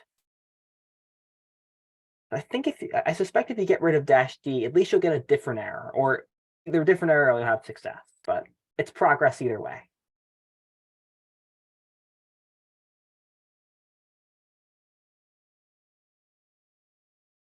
You should be able to see my screen, Natasha. It says I'm screen sharing. Unless you're referring to, I'm just showing the presentation right now, unless you're like want to see a terminal or something, but. That's what I'm looking for. Yeah, I see the slides here, but I just got in a few minutes past break, so I kind of missed the location of where the work is. I'm sorry. Ah, okay. So this is just one of the exercises for curl. I wanted to do this one because this one's got a custom header in it, and we haven't actually written a curl yet that has one in there. I just want to like give you the practice to just at least going through it once with that. So the Okay. task here is to write this curl on your own in a terminal. Write it out using the rules from the previous slides with the -X, dash uppercase H, all those sort of flags you're going to need. Mhm. And then run it and hopefully have a successful request, or if not, let me know and we can work through it. Thank you. Yep.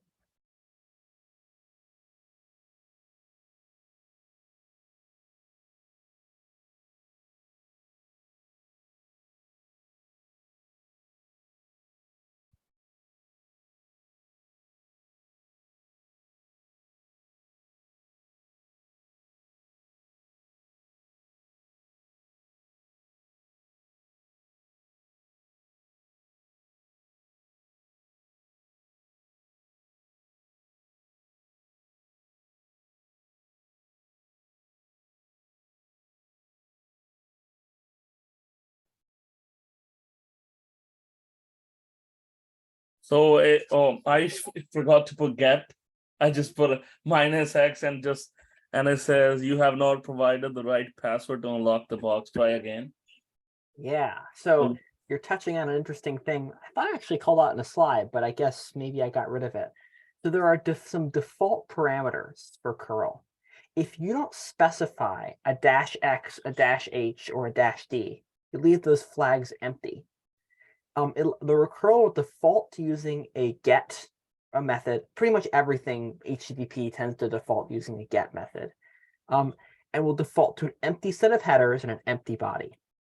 So in fact, actually, that request we made earlier, that fruit request, you could just do curl HTTP careers in code.xyz fruit. That works too. So this like -X get like this is a little redundant. It often ends up being a little easier to teach, like, oh, just provide everything, but you can actually omit it. And in your case, it sounds like you might, that's what you might have done. Make sense?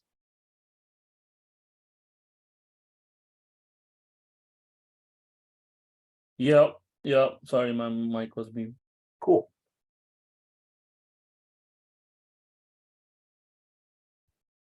So that's we supposed to get right. That's That should be the answer. You should get something like you unlock the lockbox, something to that effect. Someone posted it in the chat, I think. Yeah, your lockbox is not whatever right password or whatever. Oh, if you didn't get the right password, then make sure you're specifying your header correctly. Oh, So you want to make sure you're specifying authorization as the header name, and the value should be something like the word super secret. That phrase super secret is important for the thing to recognize you specify the right password. Yeah, Danny, you got the right thing there. Great.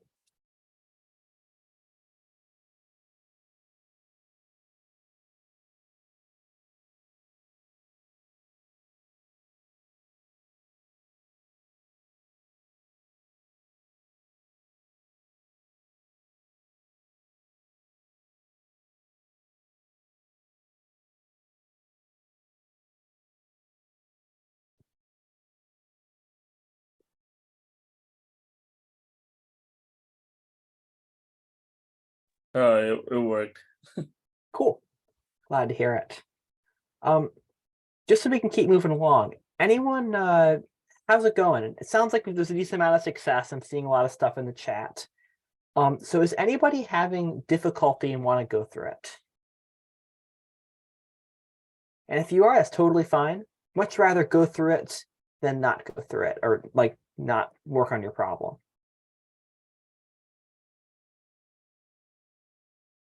Okay, let's just quickly write it out here. So curl method -x get, we just talked about, you can omit that, but I'm just going to include it for transparency's sake here. Then my URL, http://careersincode.xyz/lockbox.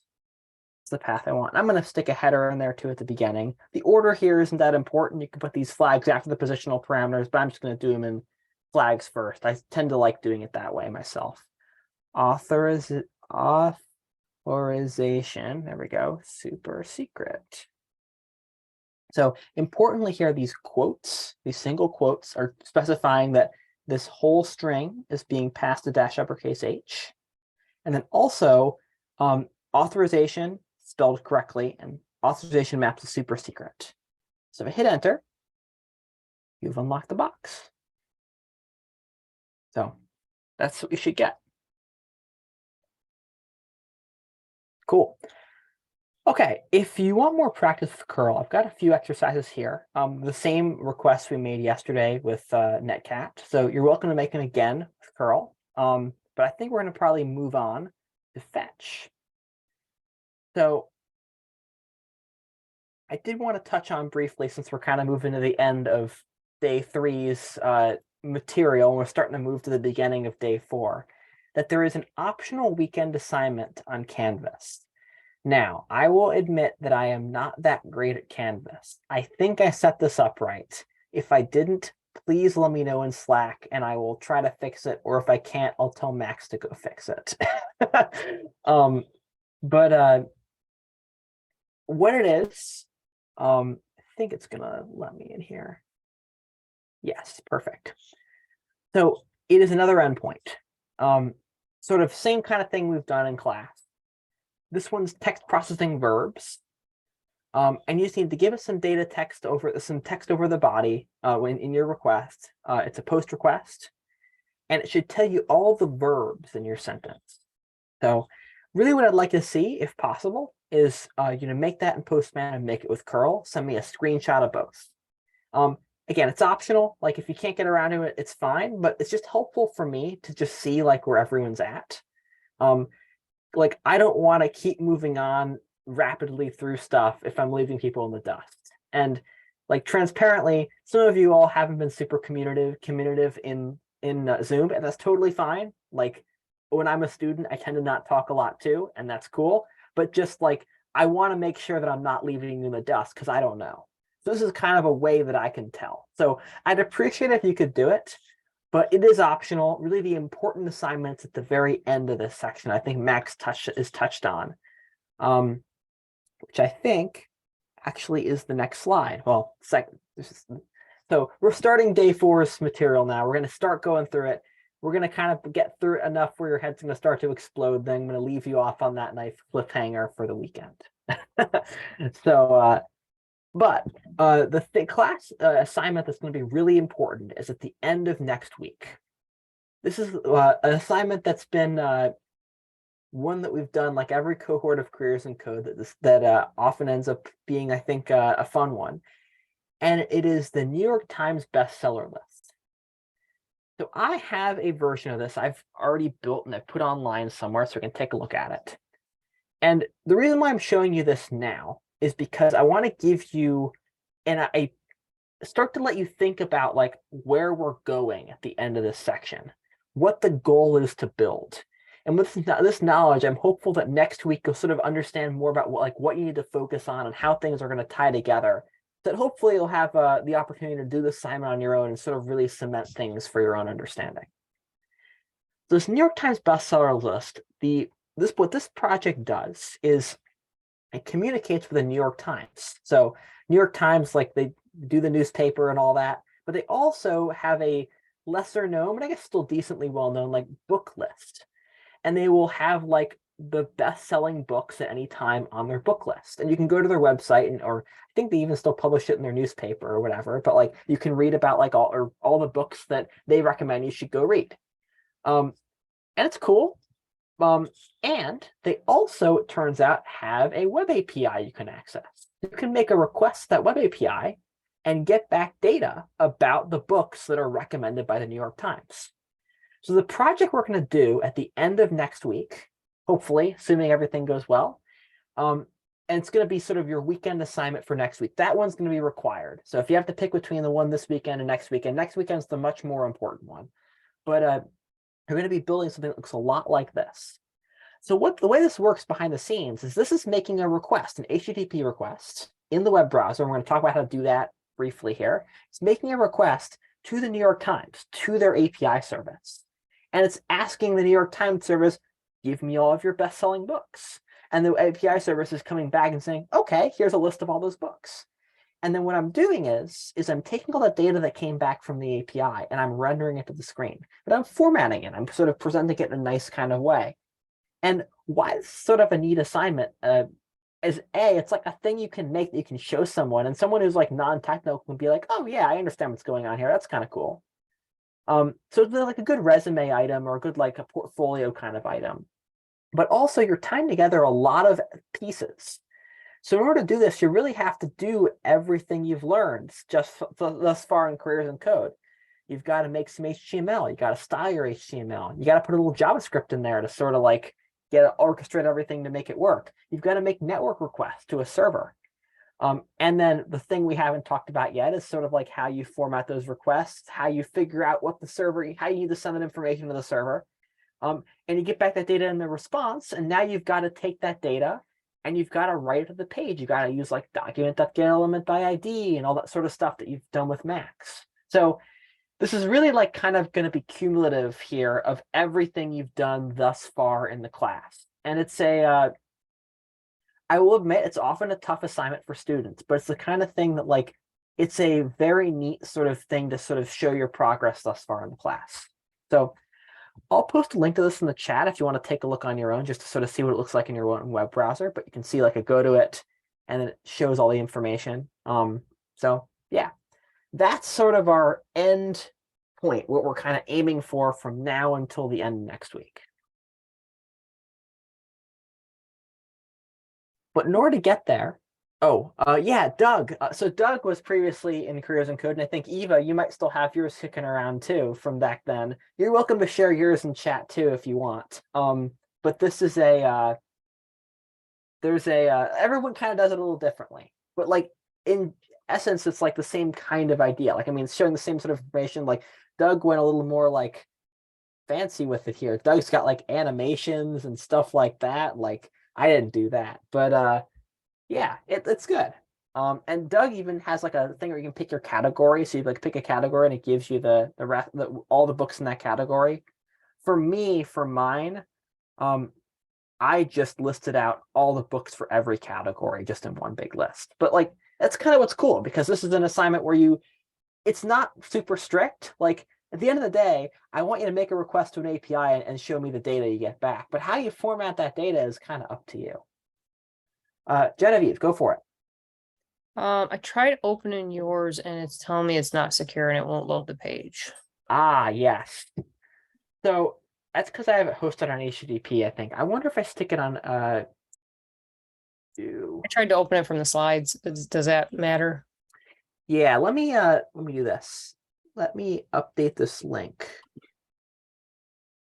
to be HTTPS. Okay. I bet if you click on it now, it'll work. If you got my update. If not, just stick a little S after the HTTP in the protocol. And we'll talk about later why that's a thing, but for now it just sort of go with it. Thank you. Yep. Cool. So yeah, that's the New York Times. But in order to do this exercise, we're going to need to learn a bit about how you make requests in a web browser.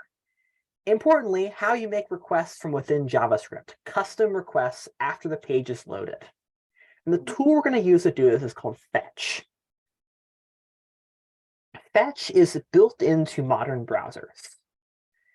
So it's like think of something like document.getElementById. That's like a thing that's just in the web browser. Like you load it up, it's just there by default. Fetch is the same kind of way. It's like a global thing that's available on every web page. Now, there are a bunch of different libraries you can use, a bunch of different tools you can use to make requests in a web browser. We're going to talk about Fetch. I just very quickly want to drop a few names for some others in case like you maybe come across them. So some other popular ones are called jQuery.ajax, part of jQuery, which is like a common web browser library for doing things on the web. There's another tool called Axios. We actually used to teach that in Careers in Code, but don't anymore. And then one I've used with success a lot in the past is Request Promise. These are all sort of tools you can use, but we're going to be teaching Fetch. In essence, all these tools do the same thing. It's just sort of like different flavors on it. We're just going to teach the Fetch flavor. Okay, so why Fetch? Fetch is built into web browsers, which is kind of nice for a class like this because it's a bit less that we've got to teach. It's sort of just like it's there, and like you don't have to like set up dependencies or like get a script tag to include like a third-party thing like you might have to do with Bootstrap. So it's much easier to kind of get started with it being built in. And it's sort of this kind of what I just said before. It's kind of another one of these. It's like the same kind of thing. It's another one of these. One of many of these HTTP tools. So Fetch, like a third time I'm saying this on the slide presentation. Oh my gosh, the global JavaScript function. Yeah, I know. But it accepts parameters describing a request. So it's a function that you call, just like you would with document.getElementById. It's like a function in JavaScript. What Fetch will do is when you call that function, you pass into it all the information that you want to include in your request. So you pass like a method, a URL, request headers, a body, like all that sort of stuff. And then Fetch will make that request on your behalf and then will give you back as a return value information about the response.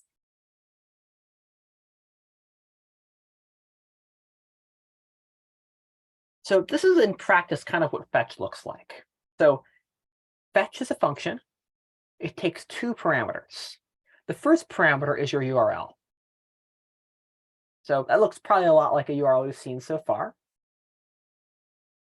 Yeah, okay. I even spelled it out with arrows. Fancy. So the first parameter is the URL. The second parameter is a bunch of options. Importantly, the first parameter is required. The second parameter isn't. So these options are sort of like extra things you can pass. Like kind of like curl, where I mentioned like the default method is get. The default is like no body. Same thing with the fetch, where like by default, you use the method of get. By default, there's no body, no headers, all that. But if you need to include those extra bits of metadata, like you want to change the method, you want to change the headers, change the body, this is where that secondary options parameter comes in. This is what Fetch looks like with all those parameters populated. So let me break this down a bit because it's JavaScript and we're diving headfirst back into JavaScript again. Yay! So this fetch call, this is a fetch function. So calling fetch, and this is the open parenthesis of that function and the closed parenthesis of that function. The first parameter is a string. That string is the URL. And we have a comma to separate between our parameters. And the second parameter is an object. This JavaScript object is a bunch of keys and values. And I know you learned a little bit about objects. We're kind of should be jumping back into that here. Really just jumping like with both feet right in. And the number of these keys you can specify sort of define specific bits of information you might want to send. So this method key is how you define the method you want to send in your request. This headers key is how you define a series of headers. The value of this headers key, though, is an object. So this is actually like there's two levels of object here. Like there's an inner object that is the value of the headers key. And this is a set of key value pairs of itself, where this is now how you can specify a series of headers. So like this is authorization, super secret. And this is like a list of all the headers you want to specify.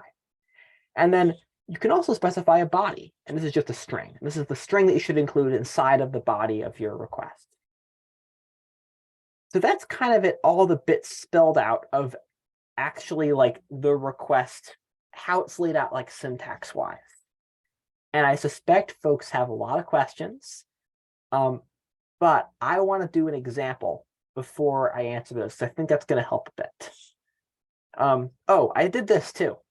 So this is like breaking out into that actual like text format, what you send with like netcat over the wire. This is sort of all those bits color coded, mapping to where they get sent in that request. So that might be helpful to help you maybe cement your understanding. Yeah, so the defaults of the secondary parameter, I guess I already covered this. If you don't specify it otherwise, the method defaults to get, the headers defaults to no headers, empty object. The body defaults to an empty body. Okay, so this is where, like, if you've been able to follow along so far, this is where you're going to stop being able to follow along, almost certainly. And both Doug and Eva can probably attest to promises and the fun that is them, and we're going to be jumping into that now. So I would say, I would recommend kind of let this wash over you, absorb what you can, and then if at all possible, come to the office hours, and I will do another run through in detail in the office hours. And then next week on Monday, I'll probably go through it a third time.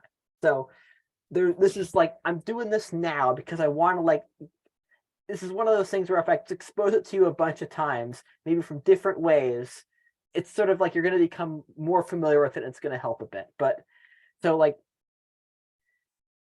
the way fetch works, it is doing a thing that is what's called an asynchronous operation. Almost everything you've done in JavaScript so far has been synchronous. So what that means is when you do an operation, the operation you run it and immediately completes. An example of synchronous operation is something like console.log.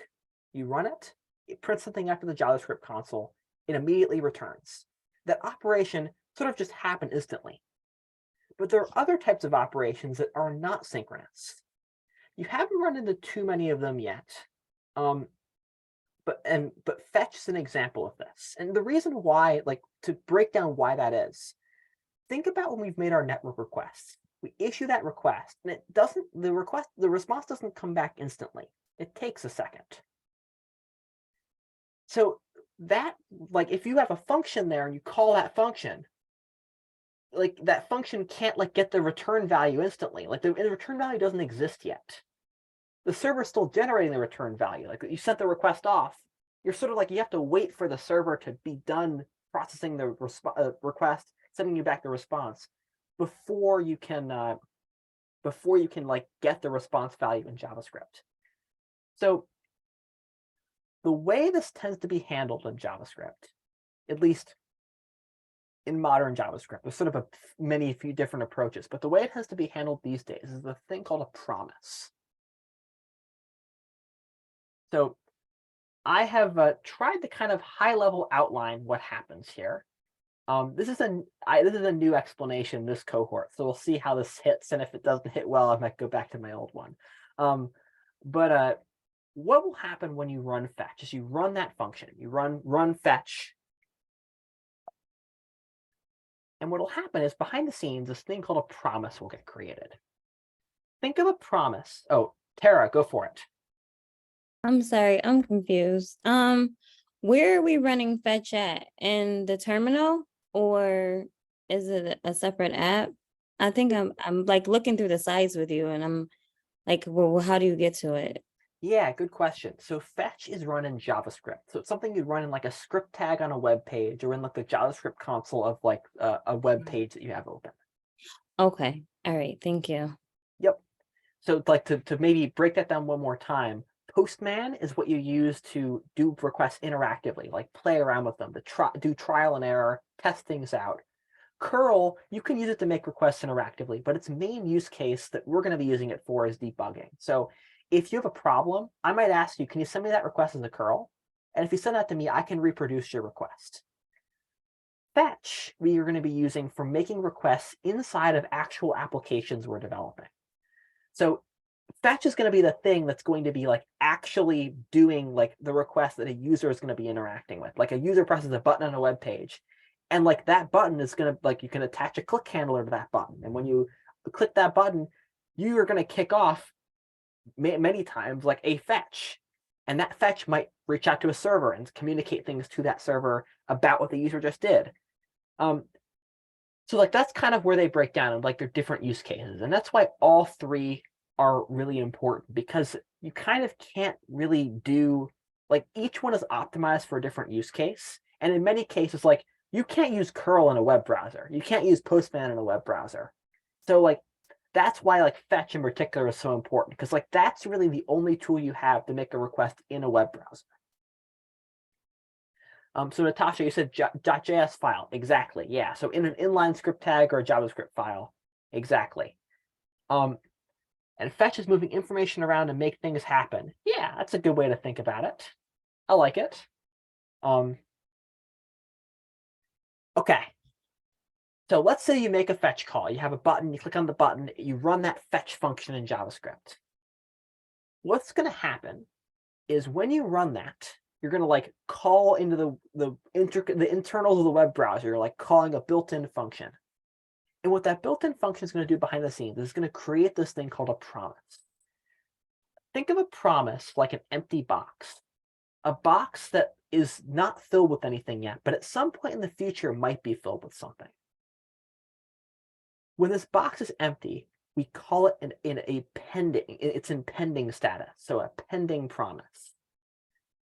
Yeah, like a space holder. Yeah, like a place that you're going to put something in the future. You're like reserving a spot for it later. Okay, and then what we're going to do is we're going to return that promise out of the fetch function. So notice this is all happening immediately. It's actually happening most likely before the request even starts. Like we're sort of like allocating this promise, giving it back to the thing that called the fetch function. And now that thing called the fetch function has like a reference to that promise box. It can like query it. It can like look in that promise and be like, is there anything inside of there? It can like determine that. And then at that point, like we make the request and we wait for the server to process the request, parse it, do the response, send that back. All that stuff is going to happen. That's going to take time. Time that the web browser is going to be like doing other things. Actually, I probably should touch on this too real quick. I thought I had a slide on this. Maybe I do in the future. But oh yeah, Natasha, go for it before I digress myself here.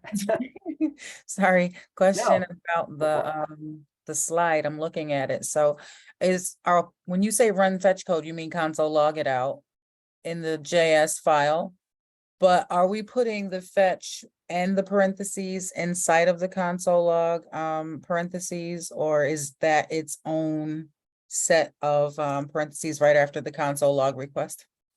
So fetch is a function itself. You don't typically put like a fetch inside of a console.log.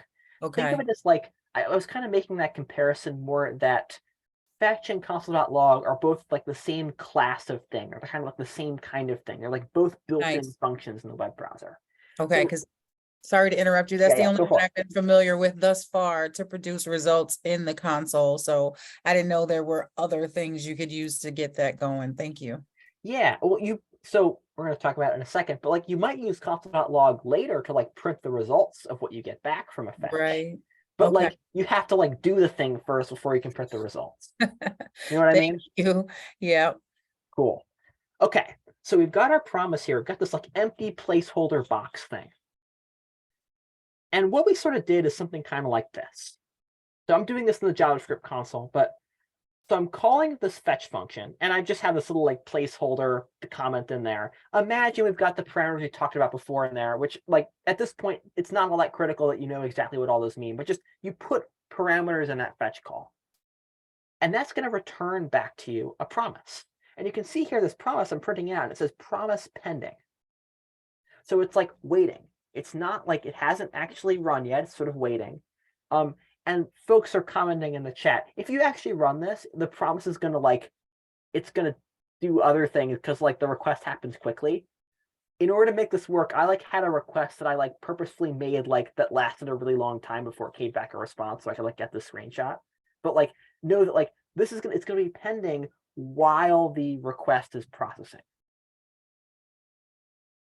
Okay, but then eventually, at some point in the future, you hope, the request is going to be complete. You're going to get back a response. Okay, so after at some point in the future, the response is received. And what's going to happen is you're going to, at that point, the web browser is going to store the response data in that promise.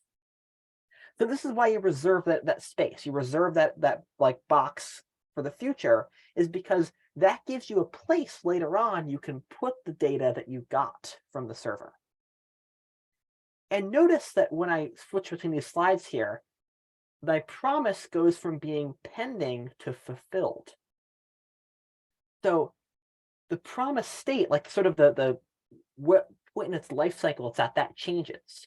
So, and importantly, once there's something in that box, that promise box, you can't like fill it again. Like it's a one-time operation. Like you put a thing in there, it's filled, you can't take it out again, like it's in there permanently forever.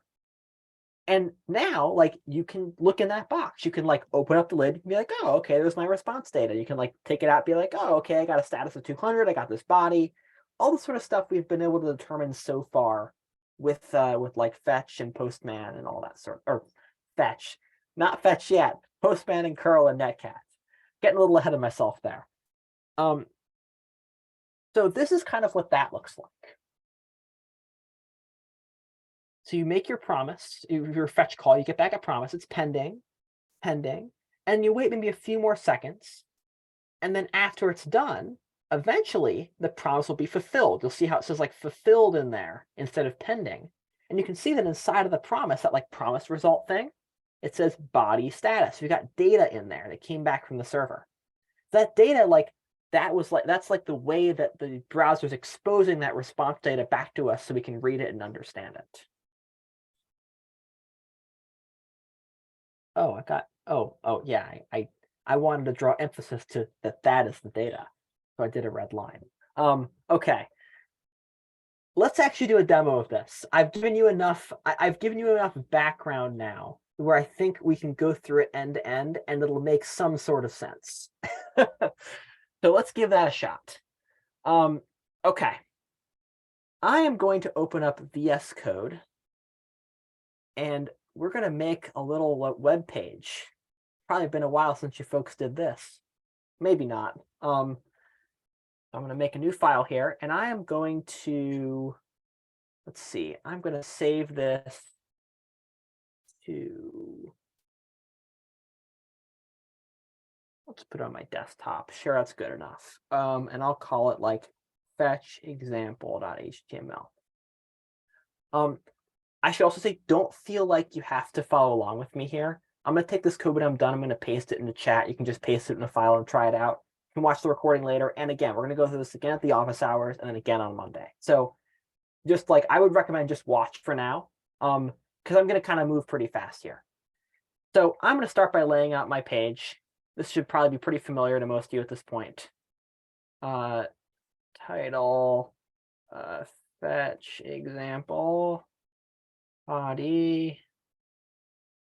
And then I'm going to do in here, like, fetch example. And then, quick question for you folks. When you do JavaScript in web applications or web pages, do you typically make a separate file, or do you put it inline as an inline script tag? I just want to do whatever is going to be the most comfortable for you all. Script tag. Okay. Usually.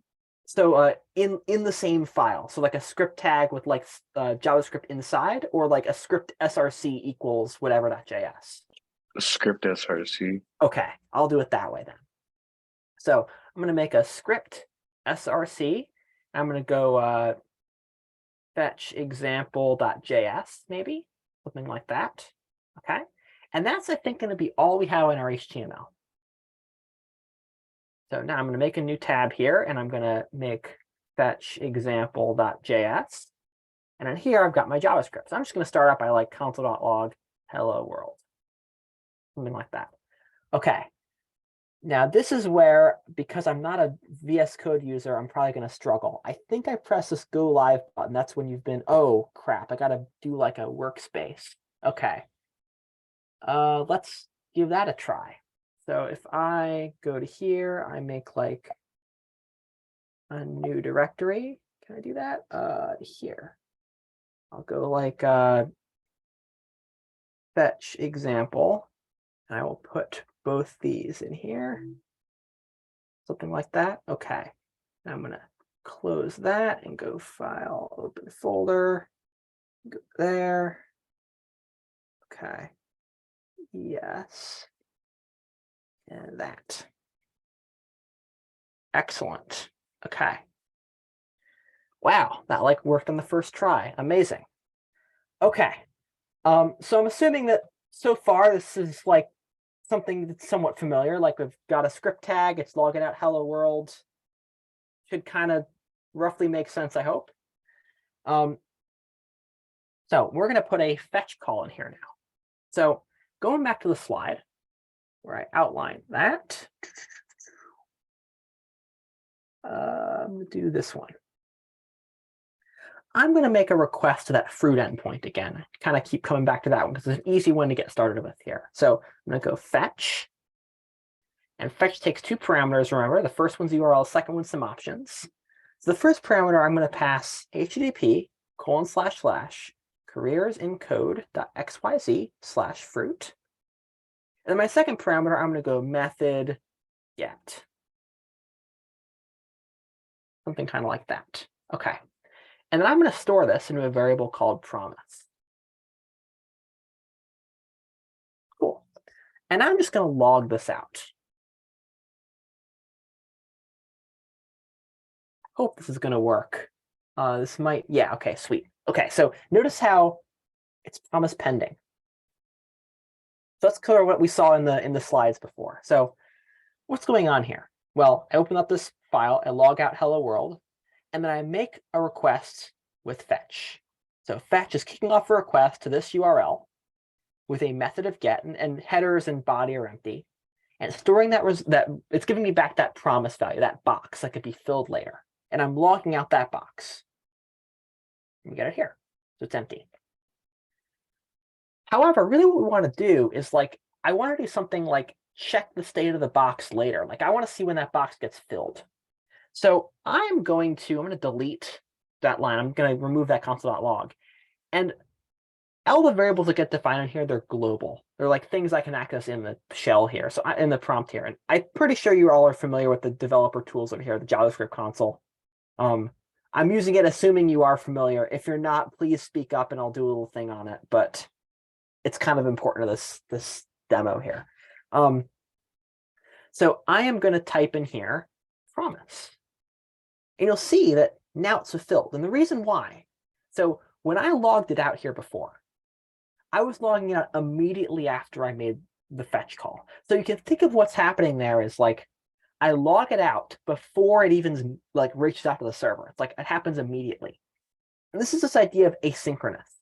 This idea where the function being called is doing things in the background that like the result of the function hasn't been determined yet. It's running what's after because it's like kicked off the thing, but it hasn't actually finished it yet.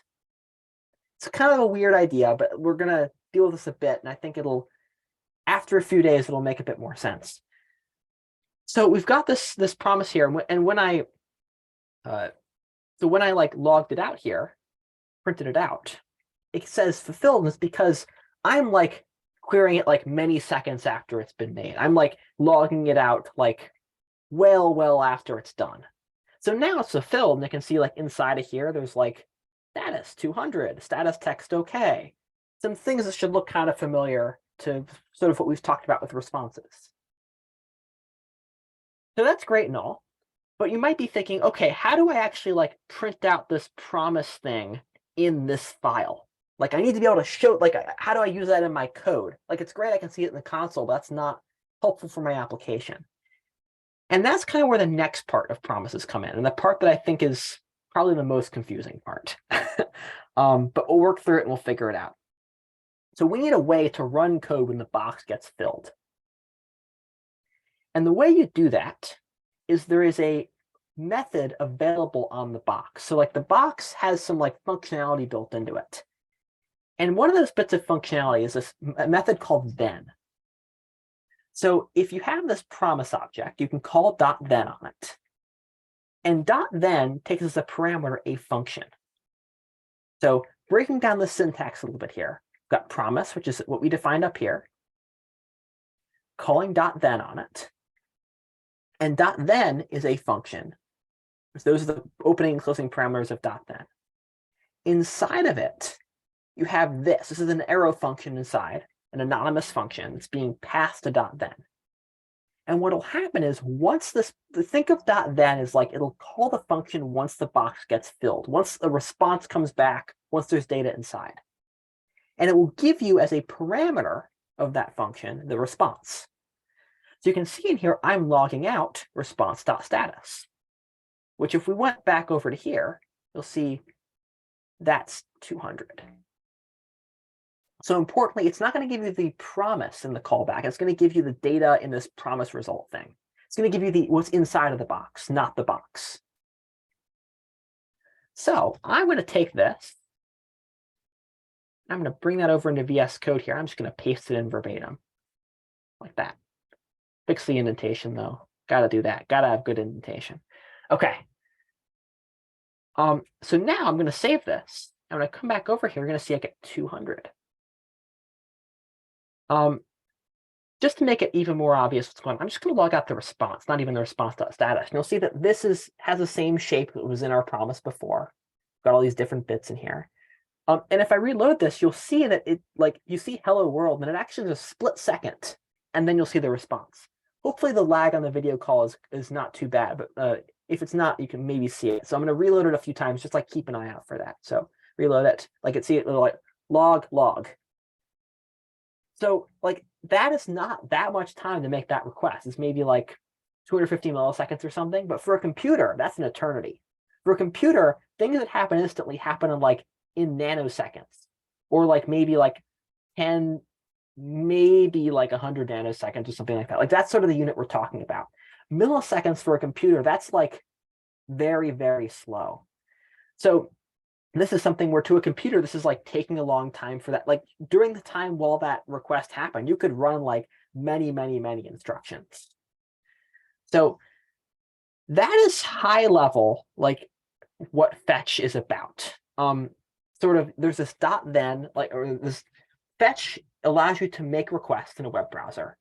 In order to get the data out of what you get back from the fetch, you have to use this promise concept. Promises are like a box that get filled with data that come back from the response of the request. And in order to access the data inside of that promise, you have to use .then. Generally, you can peek around in dev tools and like we sort of just did, but generally .then is the way you do it. You don't really do it other ways. So that's kind of going to be what I'm going to recommend you go towards here. So one last thing that sort of builds on top of this. There is actually, it turns out, more than one promise involved. So if we look inside of this response, you'll see that some of these attributes, like this body here, has got like a dot, dot, dot. There are some of these attributes actually, and I think in here there's, yeah, some of these other ones do too, that have like dot, dot, dots. And these actually are other promises. So think about like inside of your box, when you put your data in your box from your response, you've actually got a couple other smaller boxes you put in your box. So you've got like mini boxes. And those mini boxes, you can also then like do a very similar thing with, where like you can like do an operation and then that mini box gets filled with more data. So like an example of like where this comes into play is the body. So the body of your response, it turns out in order for the web browser to understand that, to like decode that, that's actually an asynchronous operation, an operation that takes some time. So that's another case where you need to have another promise to sort of handle that asynchronous operation. So to get like the status code, that's just like one promise. But in order for you to get the body of your response, you're gonna have to do something. Okay, I'm gonna quickly skip over that and come back to that in a second. But you kind of have to do something like this. So we're sort of, what I just did there is I took the promise bit and I put another copy of it inside of the callback function. So to break this down a bit, we've got our promise. I'm calling .then on our promise. This parenthesis here and this parenthesis here are what kind of go together there. And inside we've got one parameter we're passing a .then, which is this function. Inside of this function, I get back response, which was inside of this promise box. And I'm logging out the status. Then on response, I'm calling the function text. And when this method's called, I get back as a return value from that another promise. I do a very similar sort of dance where promise.then, so this parenthesis here, there's this parenthesis here. And this function here is what gets called this callback function. And when this gets called, it gets called with the text inside of the body of the response. So what gets logged out here is the response body text. So you'd see in this case something like, let's say it was 200 for like the fruit request. You'd see like 200 and like apples, oranges, bananas. You see both like 2 logs in a row. But importantly, you'd see the first log after a delay, then you see another delay, then you see the second log after a delay. There's like delays there because it's asynchronous. Both of these tasks kick off a thing, give you back a promise, and then once that thing is finished, it puts data into the promise later on. So let me take this and bring this over into my code. Oh, wrong application there. I want this. So in here, I'm going to stick this. Okay. And now in this case, if I reload it, I'm going to get, well, I get my response, make that response that status again, just so it matches the example. But 200 apples, oranges, bananas. So again, if I reload this, you're going to see hello world instantly. Then you're going to see after a short delay, 200. Then after a short delay, apples, oranges, bananas. So reload that a few times just so you can watch. But it's like 1, 2, 3. It's not like all at once. It's like 1, 2, 3 in order like that. So hopefully you've been able to see that there. Yeah, so that is kind of fetch in a nutshell. That's sort of the important parts of it you're going to need in order to make requests from your web browser.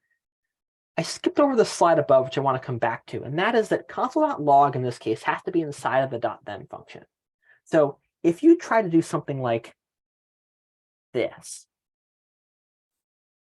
I mean, I know the arrow is kind of in the way, but I think you maybe get the idea.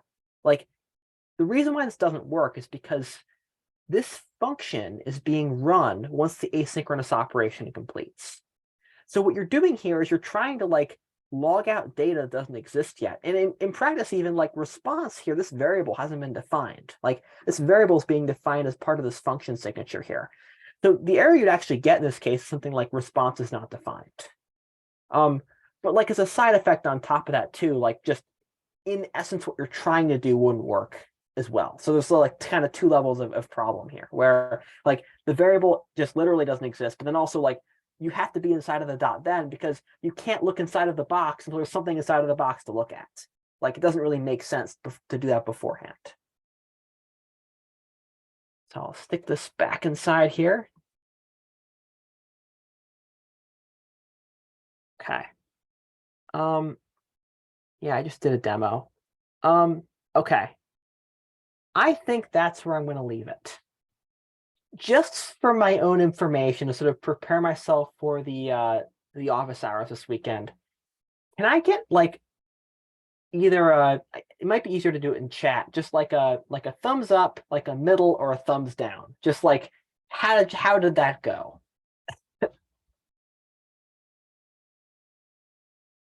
I'm just trying to like start to think ahead of time about what I need to talk about in the office hours and how in depth I need to go and what I need to talk about.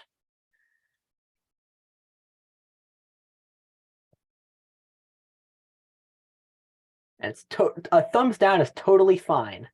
If like, that's actually good, because it tells me, like, gives me information on what I need to go at here.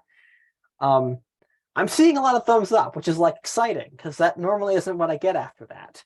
Okay.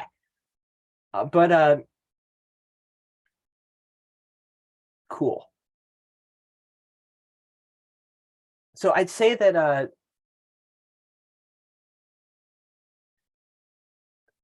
five examples. Okay. Excellent. Okay. All very helpful feedback. Thank you, folks. So I'm going to just keep hammering at home that we're going to go through this again at least 2 more times. And I'll try to maybe come up with it with different explanations too for folks. But yeah, that's I think where I'm going to leave it. Feel free to try to test some fetch out on your own if you want. If you really want to get adventurous, like that example, the homework example that I did, that's optional. You can try to do it with fetch too. Like, totally doable to make that happen. Totally not required, but if you want to go above and beyond, you're welcome to do it. Yeah, but I think that's about it. Any other questions before we finish up for the day? Palash, go for it. I have a question about the syntax. So once we declare a promise and then dot, then does that variable is it supposed to be named response, like always? And then you apply a method on it, say dot text or console log it out. Is there like a list of these methods that show up in the response in the console? Yeah, that was like 2 or 3 questions in one, but I like it. So the first question I think is like, that response variable, is that important to be called that? And the answer is no. Like, it's just a function. The way fetch is going to work is it's going to the promise rather behind the scenes is going to call that function. And just like any function I'd imagine you've used so far, like the names of the variables don't really matter, the names of the parameters. It's just going to like pass the data inside of the box to the first one. I think your second one was about the format of the data inside of the promise that comes back from fetch. So that is standardized. There's sort of a structure in which it comes back with certain keys that map to certain values. I don't have it offhand, but I can try to dig it up. There's an MDN article that really goes into depth on it. It's pretty excellent. That sort of outlines every one and what each one means. The ones that I tend to use the most are status. There's headers, I think, which is like a key value like object that gives you all the headers that come back from the server. And then .text, which gives you back the promise, which we just used. And there's one we're going to be talking about later next week called .json. I use a ton too. And actually, there's one other cool one too. You might have seen there was the OK parameter in that list. Like, there's status and there's like with OK above it. That's really cool, because what it will do is it's a Boolean, and it's true if you get back like a 200 or like a 2 class status code, and it's false if you get like 400s or 500s. So it's really nice to be able to do things in your code like, if response.ok, then do things if things went well, else do things if things went badly. I use that one a lot. Yeah, was there something else you said there? I might have forgotten a point. Yeah, a follow-up to that would be like, for example, in case of the New York Times API, like how, from a high level, how do we manage that? Like put all those, all that data into a new object, or Yeah. make it into a JSON and then stringify pairs, something like that? Yeah, so you're starting to get into next week. The short, like, one sentence explanation is we're going to be getting much more into JSON. It sounds like you have a little bit of background in that already. Maybe Max has talked about it a little bit already, but we're going to be getting into that next week. And a very common pattern with API services that are HTTP based to send response bodies that are JSON encoded. So you can put like whatever data you want in there. You can decode it, get it out, parse that, understand it.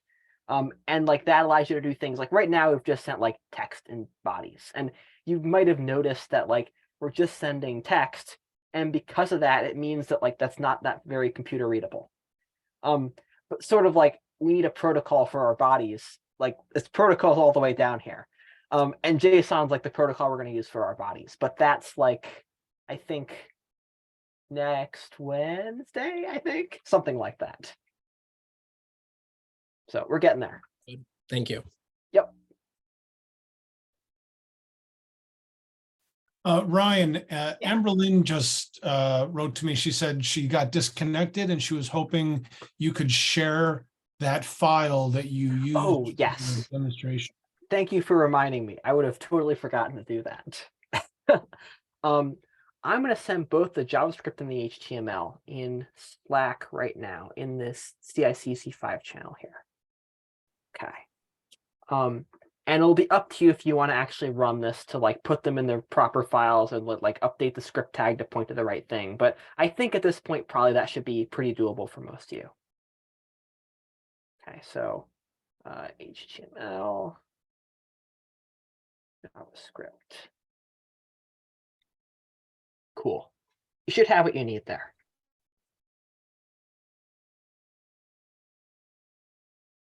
It's there. Excellent.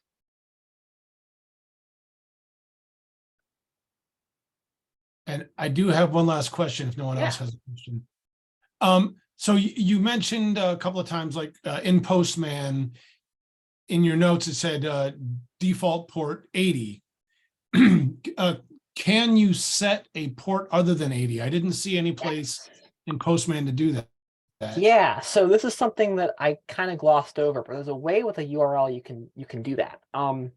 Actually, we kind of glossed over it on was it yesterday? Yeah, I think it was yesterday when we did the exercise where we made the request from our web browser to Netcat. Remember it was like http://localhost:80.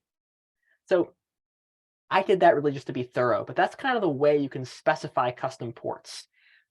Between your domain name and your path, you can do :number, and that's how you can specify a custom port. So something like careers and http:// careers and code XYZ : I don't know 5000 /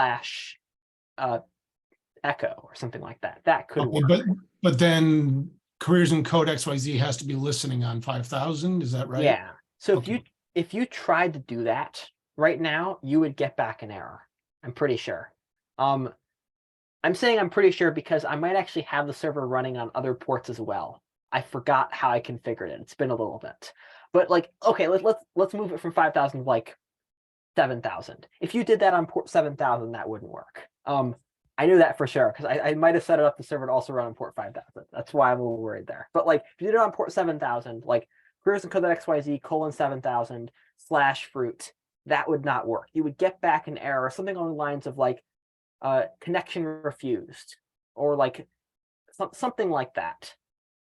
And what that error means is it's trying to do that TCP connection, trying to make that pipe from one computer to the other computer, from the client to the server. And it's just unable to make that connection because like it found the server, but it's like there's nothing listening. Okay, whatever. I guess I'm going to fail. That's kind of the logic there. Thank you. Yeah, for sure. Any other questions?